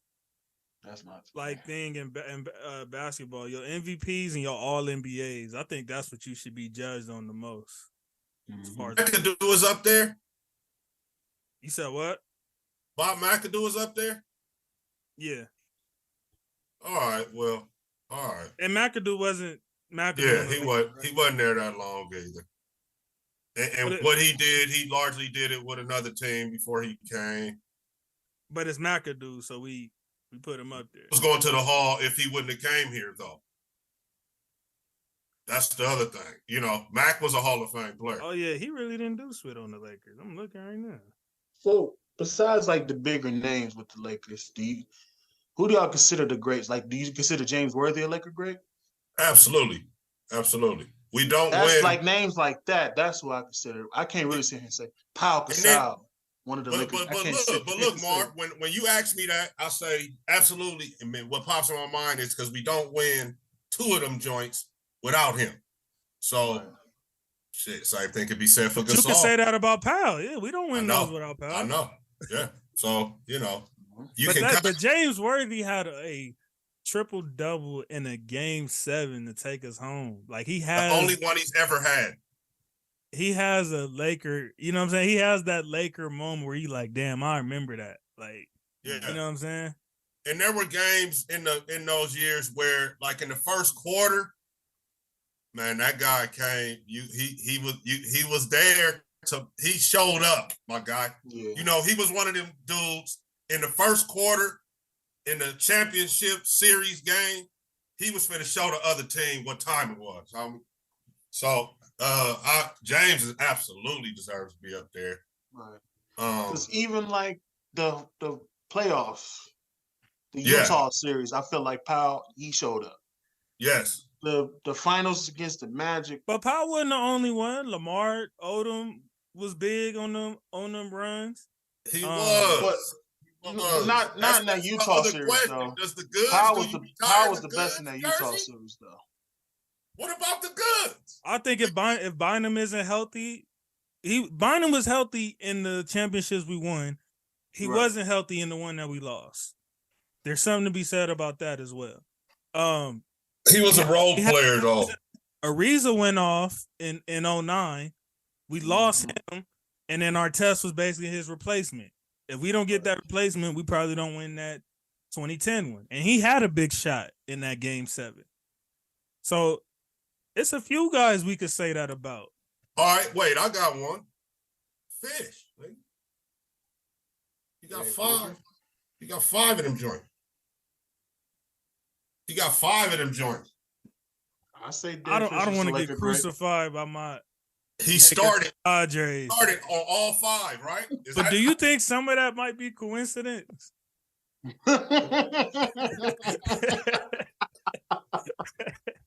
Oh my God! Like I'm not going to answer that. Like who was on them? My dad. Hey, what are you talking about? My dad watches the show. What could you possibly be talking about? You know, it could be right place, right time. Hands up, don't shoot. I'm not answering that question. I'm not answering that question. What do you mean? Fisher, Fisher. I think the offense. What happened when he played? What do you mean? I think the offense he was in worked perfectly for him. Like Fisher was scrappy. Fisher, he was gonna hit. He was gonna hit them shots. That little left hand. You know what I'm saying? Like I up with it, but when I don't know. You look at the grand scheme of everything with that. I mean, you're saying that couldn't have been replaced with another decent point guard? He never comes up in the all-time point guard discussion, like ever. Because he isn't. He isn't that. He's not. He's not. But he's a Laker that won 5. That's all I'm saying. And I think how many dudes can say that? It ain't a lot of dudes that can actually say that. It's dudes that was only around for, Like one Kobe or two won here. 5, but all them dudes wasn't there with him. Irv won 5, but all them dudes wasn't there with him. Cap won 5, but all them dudes wasn't there with him. So you know what I mean? Kareem wasn't there for all 5? Yeah, Cap was there for all 5. I'm Okay. saying, but the other people like Cap, Magic, Kobe, Fisher. AC Green wasn't on the three-peat? 2001, yeah, I think AC Green was on there. Yeah, but he didn't win 5 though. Yeah, because I know, called him but air I'm saying conditioning. like that. I mean, that would have. He won multiple. No, AC Green. Yeah, I see what you're saying. I see where you're going. AC Green, shit, Devin George. But see, yeah, we're not gonna we ain't gonna go Devin George, right? We're not gonna do Devin George. I do AC before I'm gonna definitely say AC. Before come on now, yeah. Then we gonna do Slava. We gonna get Slava in there. Oh man. That's what, and that actually proves the point more. It's like Sasha, we had a lot of like, we got 2 greats, and then the rest of them we just gonna insert here. We had old Horace Grant hobbling on one leg. We had. When you say, does Pau deserve it, and we go over what happened, yeah, right? You get a yeah, but the feel of it, I'm sorry. Yeah, I get you. But so here's another question. Elgin Baylor, who never won one with the Lakers, is considered like a great. Yeah. That's what I think. I think we're opening some wounds here. Like I think me and Ragu are just figuring out like it's a couple of them niggas y'all just threw up there just because of who just they were. Throw up there. They played. Yeah. When you look back at it, it's like y'all just threw them up there because of who they were, which I guess is nothing in the grand scheme. Nothing wrong with that because it's teams that retired Michael Jordan's jersey that he never played for. So. I mean, like Mac was a Hall of Fame player, but not for the Lakers. You know what I mean? Right. But he definitely deserves to be. These niggas was like coming off the bench for us. Yeah. But in their prime, they was like MVP, leading scorers. Yeah. You know what I'm saying? I think he won an MVP and definitely led the league in scoring once or twice. So yeah. And if I'm not mistaken, didn't Baylor have a 70-point game before, or am I tripping? He was fantastic. He did something stupid like that. Yeah. Elgin. Is Bill Sharman up there? I don't think so. Sharman? I doubt it. I mean, but they even Robert Horry. That's what I'm saying. He deserves to be on a couple walls. I mean, right? Based on the split, you could throw him up there, right? You on mute, Ragu again. You on mute. You could throw that nigga. Yeah, I know. Yeah, I don't know, man. I mean, Pau. Or he hit some clutch shots. Absolutely. For us to get out of some major holes that we would have been in. We do not beat Sacramento if he doesn't hit without Horry. Absolutely to make it 2-2. I just don't see it. I agree. We barely slid out of it with that. To this day, man, that shot right there, man. People, they say Magic's hook. If Magic don't make the hook shot, we just go back to LA, right? Tied. Right? That Sacramento shot, we go back to Sacramento down 3-1. And we lost game 5. So Ragu, real quick, man. Quick Laker moment. Do you remember? That's the biggest shot. Do you remember where you were when he hit that shot? Absolutely. It felt like all of LA cheered. I mean, the whole city cheered. I'm telling you. I was over my homeboy house, Kev. He stayed on 75th off of Avalon, bro, at the time. Hell yeah, I remember. Lost my mind. Yeah, I had that feeling with that shot. And even though we didn't win that year, I had that feeling with the Fisher 0.4, where it felt like the whole city just erupted. When Robert Horry hit that shot, the whole LA cheered, man, because it was, I don't know if you guys remember that game, man. They was kicking our ass, homie. It was like they was, I ain't even gonna lie. It's like the Lakers. They was better than us. we got a lot of championship runs where it was like there's some moments that just can't be explained. It was just like a Laker magic in the air somewhere. No pun intended. And that's how, and I feel like that was just one of them Laker magic moments. Like down 8, the ball trickles out there to Robert Horry, and he makes that shot against perfectly Portland. Into his hand. Like, I think I was just watching the documentary where Kobe said like it was basically a bounce pass. He said it in the interview. He did that. Vladdy hit the ball. Bounce pass to Robert Horry perfectly from the 3-point of when Vlade smacked it out like that. He gave him a bounce pass basically. All he had to do was line up, bring it home. Then you have the Brian Shaw 3 versus Portland to bring us to within 5. Off that run in the fourth quarter. Yeah. He hit you back have the to back. The Artest 3. The Artest 3. Even what's his name? Sasha. He had the oh damn. I remember Pau's and one was big against Boston. Pau's and one. Artest had a game winner in the playoffs. Remember against Phoenix? Yeah, he did. Yeah. Ariza going crazy. In 2009, where he was like, man, who's this little nigga? I was mad when we let him go. I ain't even gonna lie. Me too. I was hot. I think they should have came back with Meta and him. They should have made it work. All right, last one before we get up out of here. Who's y'all coach of the year right now? Mike Brown. Man, I gotta go with Mike Brown. Tough to not go with that. Would that mean that all these coaches that y'all were claiming was so bad for LeBron maybe wasn't so bad if he does get that? That's a good. Everybody talks about like, man, he had all these terrible coaches. It's like, well, who said that though? These guys that's definitely a narrative because they're not Phil Jackson or Popovich. I'm not gonna go there with it, but I feel like Mike Brown is deserving. He got the short end with the Laker job. I feel like they scapegoated him. He came in and basically did that for Kerr. What about the interim in Boston? It's like he got like a weird situation. It's like you can say he's winning with the same team that Udoka had last year, but at the same time, I mean, he's still doing what Udoka did last year. And he's a totally different personnel. So I mean, I would give him some consideration. I mean, like I said, Sacramento. Yeah, Sacramento hasn't been relevant like 50. I mean, I think Ragu even said it. I had asked y'all in the offseason. I said, what is Sacramento gonna do this year? And y'all all was like, nigga, nothing. And then Ragu was like, same shit they've been doing since Chris Webber and them.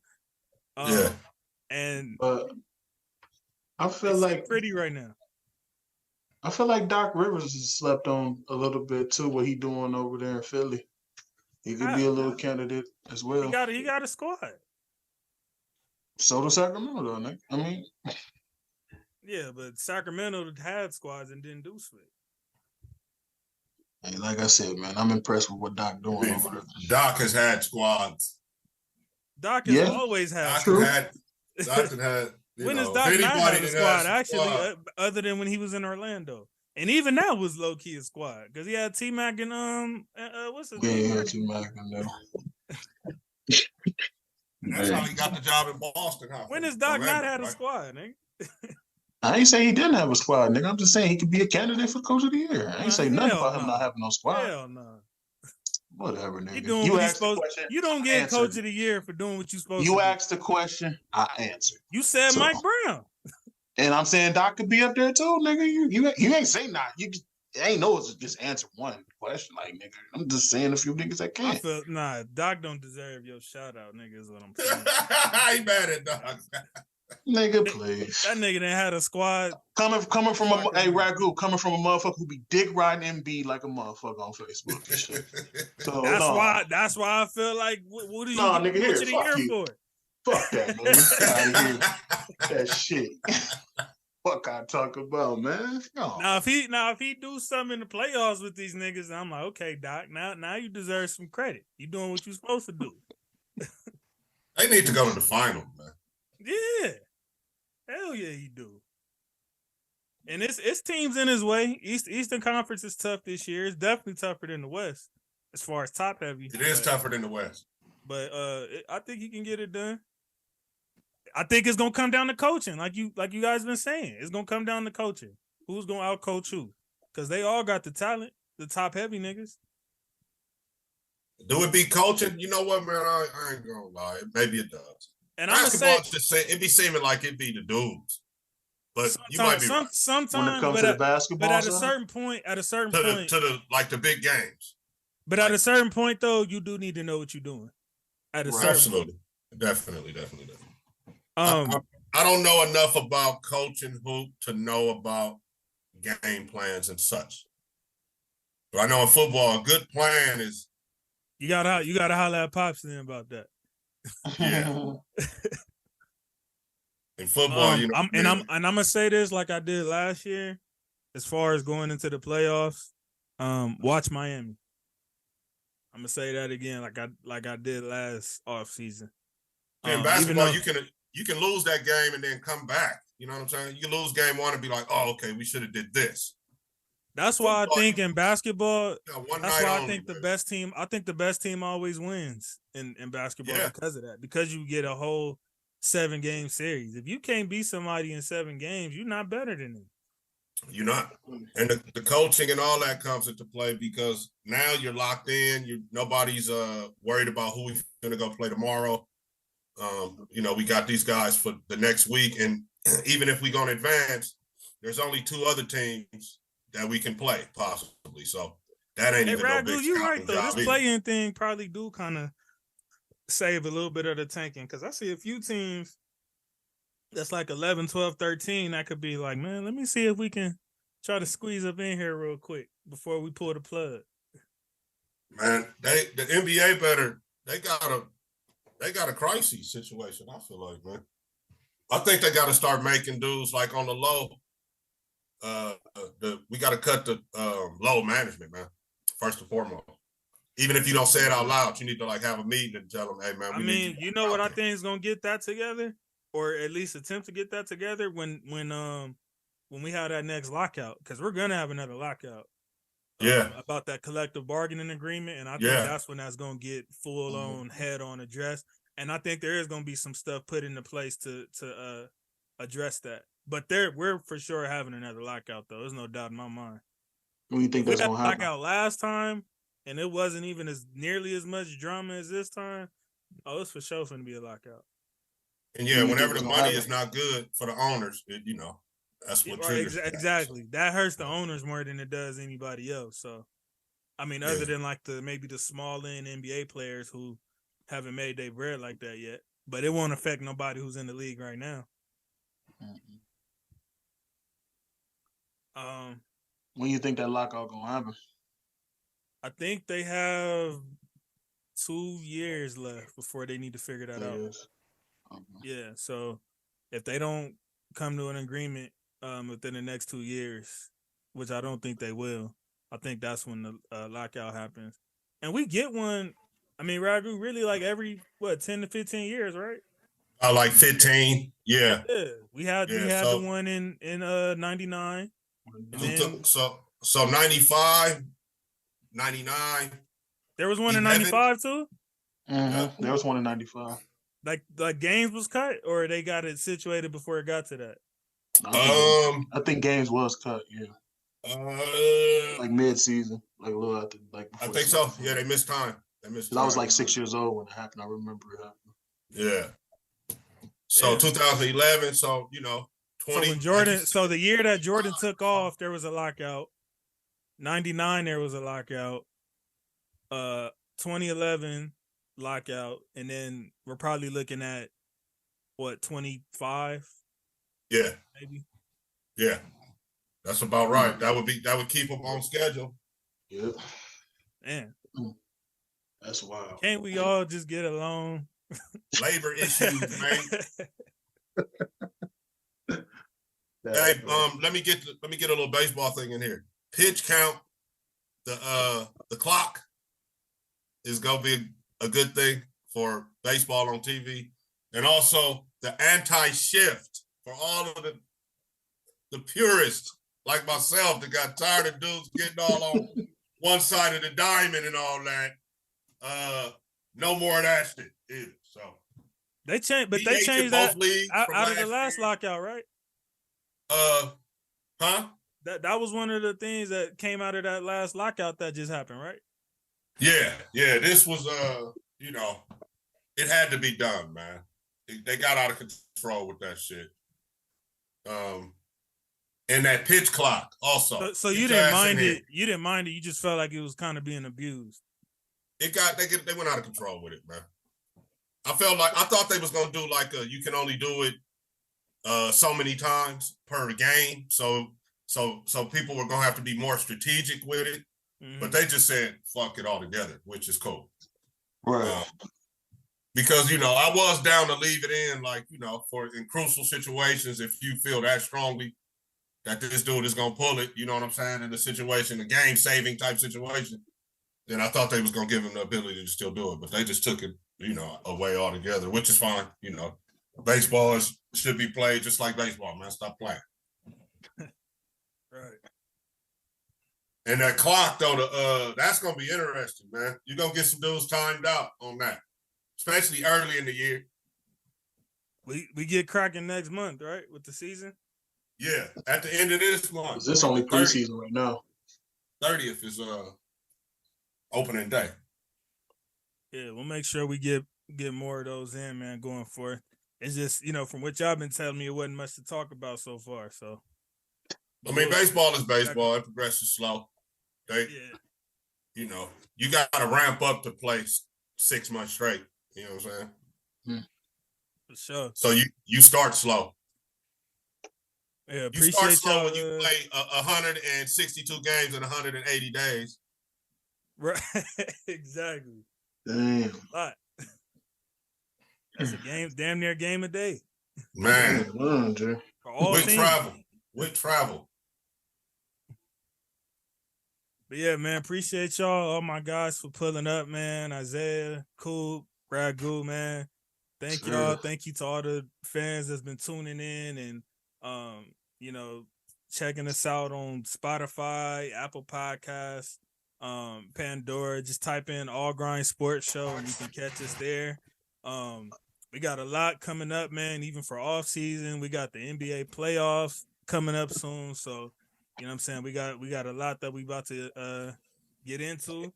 And I think that's pretty much it, man. Before we end, Lakers. who y'all finals prediction? Lakers 6 seed. We was talking playing. Now we talking 6 seed Lakers.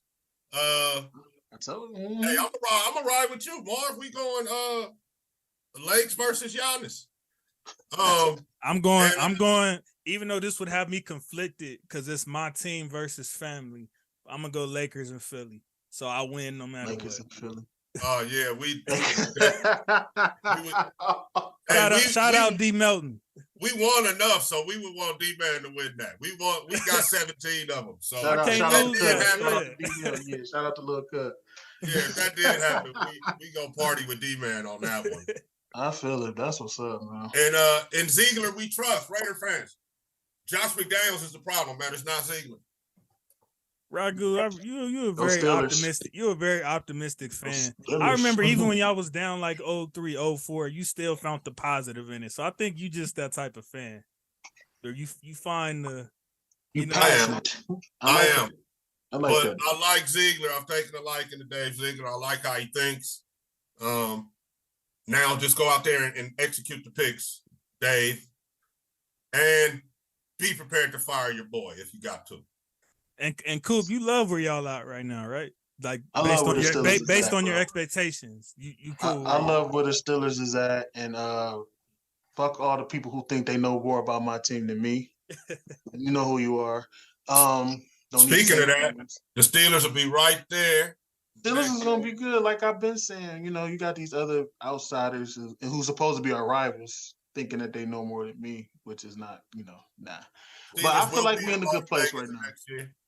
We in a Well, good. I mean, spot right I'm hoping I'm proven wrong, but I think we threw in the towel too early. But we'll see next year. And that's I'm But going the to thing the is this Steelers too, game. though. You don't feel like y'all can get offensive weapons, though? You don't think that could be like a? I've always been the type of fan that I think defense is like 100 times more important. I feel like offense is easier to fill than getting quality elite lockdown or great coverage or great tacklers. I feel like that's a lot harder to come by than for you to get a good offensive weapon. So What if you turn Jalen into 3 young guys? That's a good point too. If we can get a guy that's at least 70 to 80% of Jalen, I probably don't feel as effed up, maybe. Yeah, you might even, But that's still a lot to ask for. If it was that easy, everybody would have a guy like that. You know what I mean? Yeah, true. I don't know, bro. I think the Rams gonna be fine, to be honest with you, though. McVay coming back, he gonna shake the shit up. If they're not fine, it's not gonna be because of the Ramsey trade. Yeah, it's not gonna be because of that. I definitely agree with you on that, Remy. It's definitely not gonna be. So you don't think it makes that much of a difference if we go in just like this? But I'm gonna say something You're not like going in like this. We ain't even hit the draft yet. And I'm gonna say something like you said earlier. You went to a Super Bowl without him. Before him, you know what I mean? So you did. Ain't no Yeah, but we at least have Marcus Peters. Do you think we have a Marcus Peters on the roster right now? No, that's no. Hey, but hold on. But like I said though, it's maybe they might draft. They might draft. They could draft one though. So now I'm hoping for a hit. That's all I can do, and that McVay scheme is enough. I think McVay is gonna definitely not. I think McVay is gonna definitely be fine because my thing is this too. Also, who is on y'all squad? Who is on that secondary? As far as what position? The secondary, like the secondary, like who? We got. It's really Hill. nobody. We got Troy Hill. We got Long. Long is he's a young up and coming. He's solid. Who else we got back there? Is Jordan Fuller still on y'all team? Yeah, but he's been playing safety. He been this. Oh shit. It's been him and Taylor Rapp back there. Taylor Rapp, we could have let him go. I've been calling for him to go. Taylor Rapp is no. He was eating off of Ramsey, for real, to be honest with you. Yeah, 100%. 100%. That's why I was so mad when we lost Johnson. But then again, like I said, he went to another team. He wasn't looking like Johnson was with us. Wasn't looking like shit at all. Hey, we love 3rd round picks, man. Don't sleep on 3rd round picks, man. That's where you probably gonna find your best solid corner. Ragu, that's when you know. Ragu, hold on, no. But you got a guy that people are at minimum saying is a top 3 guy at his position in the league. At minimum. And that's with him aging now. And you can't get at least a second out of that. I think probably not, or you would have. You know what I'm saying? You gotta take into account what the other team gotta take on money wise. So you're saying a 3rd is better than we're giving it credit for? Absolutely, man. A 3rd is a starter in the NFL. There's only there's only 64 first and second rounders. That can't be all the starters. Somebody from the other rounds got to start too. and remember, just look at it like this, man. College football, 116 teams in Division I. There's at least one guy on each team that can go to the league. You just got to find which guy. And then in your SEC and Power 5 conferences, they have teams with multiple guys that are league worthy. So the draft is, man, draft don't even start to about pick 100 or so. The ones before that is no-brainers, especially the 1st round. And it's just like you said with that too. Ain't no telling if them 1st rounders gonna be bust or not, bro. You know what I'm saying? I don't know how many fucking 1st rounders I done seen over these years say this and say that. You pretty much your top names is second, third round, like you said, and it's a lot of young corners coming out. And look, Marv, how many third rounders did outplay first round guys over the years? I ain't gonna lie to you, Ragu. Probably 40% of the team. How many undrafted free agents outplayed guys then got drafted, whatever round it was in. So, the draft don't really start as far as your scouting department and, you really being a team that can call yourself out there finding gems. Facts. Until I would say, man, after pick 100 or so. So if first 3 rounds is 32. So what, 96? Yeah. So right around there, man. Mm-hmm. After you get into that, third, fourth round, that's when you need to find, like, if you can find some guys there that can help you and maybe even start, then you got a great scouting department and you pick some good guys. And as for these Raider dudes, Ziegler and them, they had Thayer Mumford from Ohio State, 7th round tackle, started football games for them last year, bro. So, mm-hmm. I'm not saying he was out there collaring shit up, but, he got out there. So next year he's going to be that much better. And you can't tell me out of them 12 picks, in the second half of that draft, some of them guys are going to pan out too. Well, Ragu, thank you for rubbing off some of your optimism on me. Make me try to feel a little better, I guess. What's the Rams situation picks-wise? How many picks y'all got? We definitely don't got no first. I'm not 100% if we got a second. We got 1 second. We got 1 second. And I think we got, like, outside of that, probably, like, maybe 4 or 5 picks after that. Like that's gonna be y'all ticket right there. Y'all gonna be some fourths and fifths. I'm telling you, man, those dudes are good football players, man. Top 100 are starters in my book, and then that next 50 guys, that's when the scouting and all of that counts, and then the 50 or so, to 100 guys after that, can be guys that can help your team. They may not start. Those gonna be the most hungriest ones. Yeah. Actually. Yeah. They're trying to bust some of them dudes that got drafted ass. You know what I mean? Exactly. And thank y'all for us being able to start early, finish up early, because I almost forgot about my fantasy playoff lineup I got to do today. So now I got some time, man. I got playoffs in one league, and then the other one we start next week.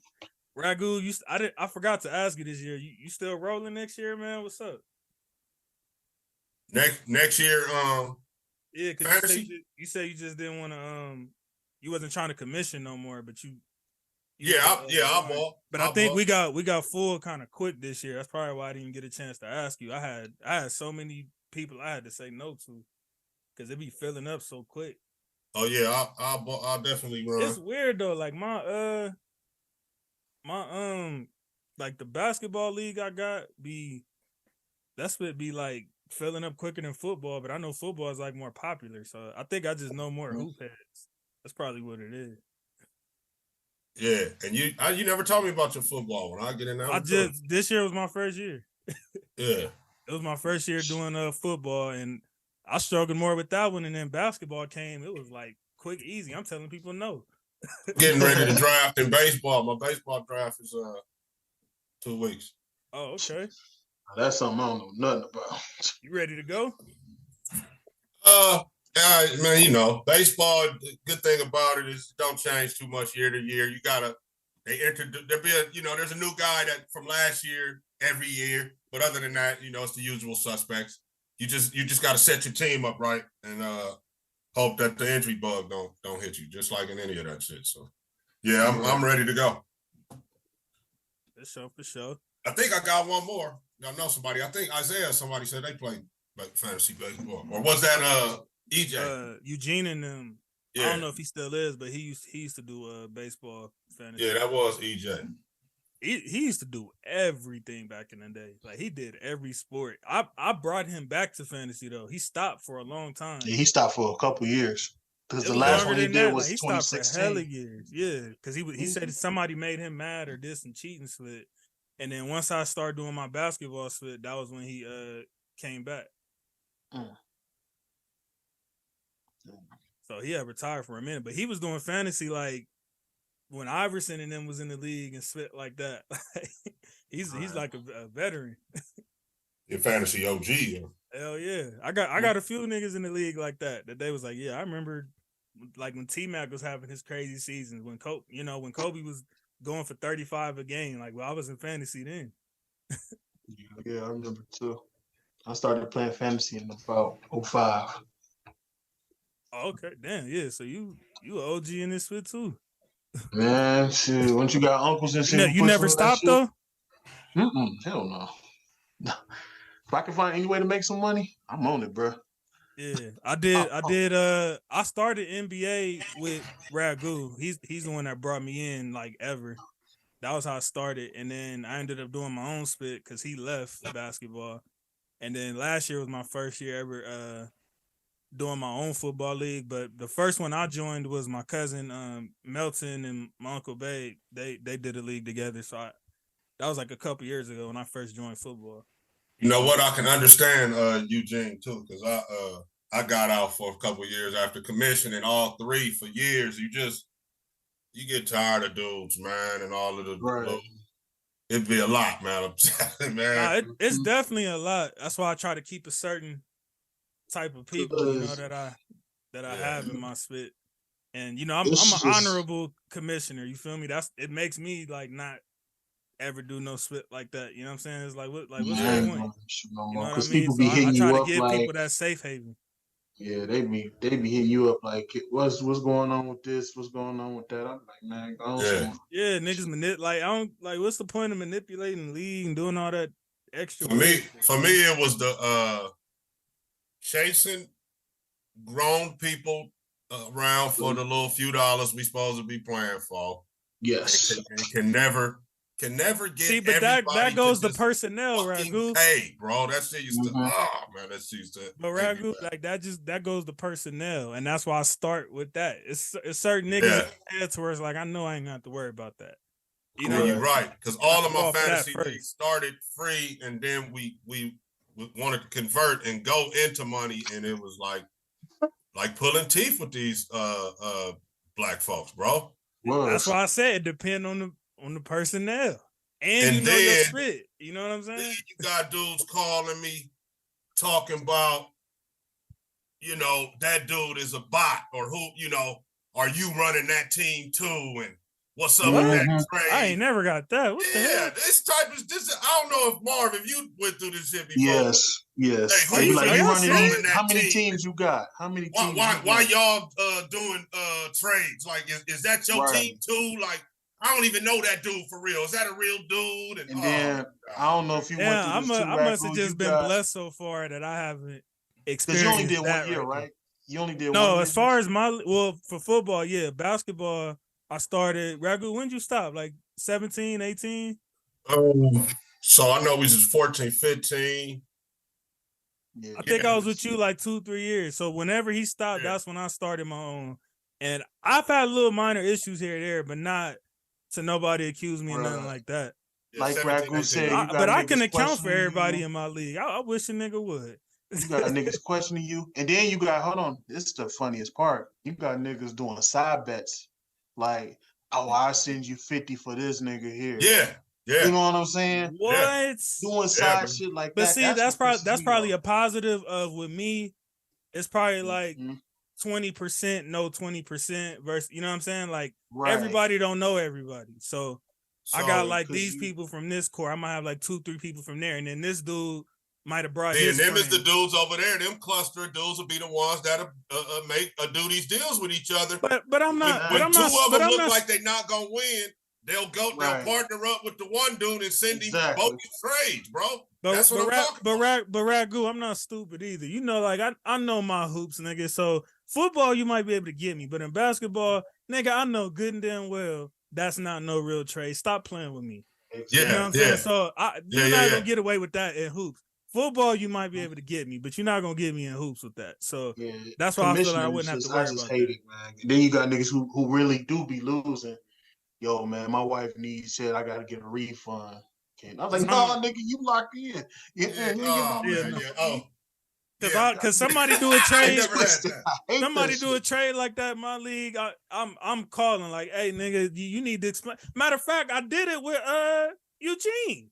Eugene had a trade like that with his boy Luda Game, and I had to call this nigga like, hey, so I need y'all to explain that to me. What was the logic between that and both of y'all ends? Like, I'll call it out quick, nigga, because I don't know how many trades that I had trade was to that cancel. bad, but I still had to make sure. I don't know how many trades I had to cancel, bro. Because even like with my cousin last year, this nigga traded Nick Chubb for like $20, and he was like 1-11. And he traded Nick Chubb for like, I'm like, wait, hold on. I was like, no, I blocked that shit. So niggas like, be doing trades for bread? Yes, bro. On the side. Some desperate shit too. So y'all just made me make sure that I keep as many separate as possible. But like you said, you the commissioner. You gonna see the stupid trades. If that shit don't make sense, then there's some funny business going on. But even in football, if it don't make sense to me, Eric, the niggas I know, they know football, so they gonna hit me like, hey, bro, what's that spit right there? Like that Jalen Ramsey trade, that would have been some bread type shit in the league. In baseball, everybody got my number, but they ain't got everybody else's number. So they hit me about like, hey, you saw that move? Yeah. Hey, I didn't got that too. I done got that a couple times too. And sometimes I'll be telling niggas like, hey, you can hit that veto button. Like, nigga, it's there for a reason. All you need is 3 of them. But and the thing is this too, right? I veto all trades though. I got that power. Nobody else, just me. But like I tell them on the app though, y'all can message each other. You ain't gotta message me. That should be mad. I be mad, man. Like, don't be messaging me. Y'all can message each other. That's what the message board is for. Don't nobody use that shit. They Believe just me, if the trade don't look right, I'm calling you. Like, hey man, what's I feel you. Exactly. That's exactly what I do. I'm like, hey, bro. I know this damn sport inside and out, nigga. You need to make that make sense right now. Like, what are you niggas doing? I get both of their ass on the phone. Like, man, what the fuck is this? Call them three-way. Because at the same time, I do want to be fair. If somebody just made a stupid trade, then you just made a stupid trade and you on your own. But I just need to hear that though. With your dumb logic, maybe? Okay. Yeah. But I just need to get y'all on the phone to hear this shit right here. Right. Exactly, cuz, man, that should be making me so mad, bro. Hey, Marv, is Robert Spillane a good player? Linebacker from the Steelers? He is coming up. I definitely think Robert Spillane is going to be a good, solid player. He's coming up in the game. Just like Highsmith. We weren't so big on Highsmith either, so Highsmith is definitely – that's why we're looking to trade Devin Bush, too. For like – You just got Spillane, the Raiders. The Raiders just got Spillane? Yeah. So y'all just shaping up y'all 2-year deal. Wow. 2-year deal. $9 million. $4 million guaranteed. It seems like the Raiders is trying to adjust the defense. They just not getting like them splash names. In Ziegler, we trust, bro. I'm telling y'all. That's a nice little pickup. Damn. I'm kind of salty. But all right, y'all. Go Lakers, go Rams, go Dodgers. We up out of here. Lakers, man. All right, all right, y'all. See y'all next week.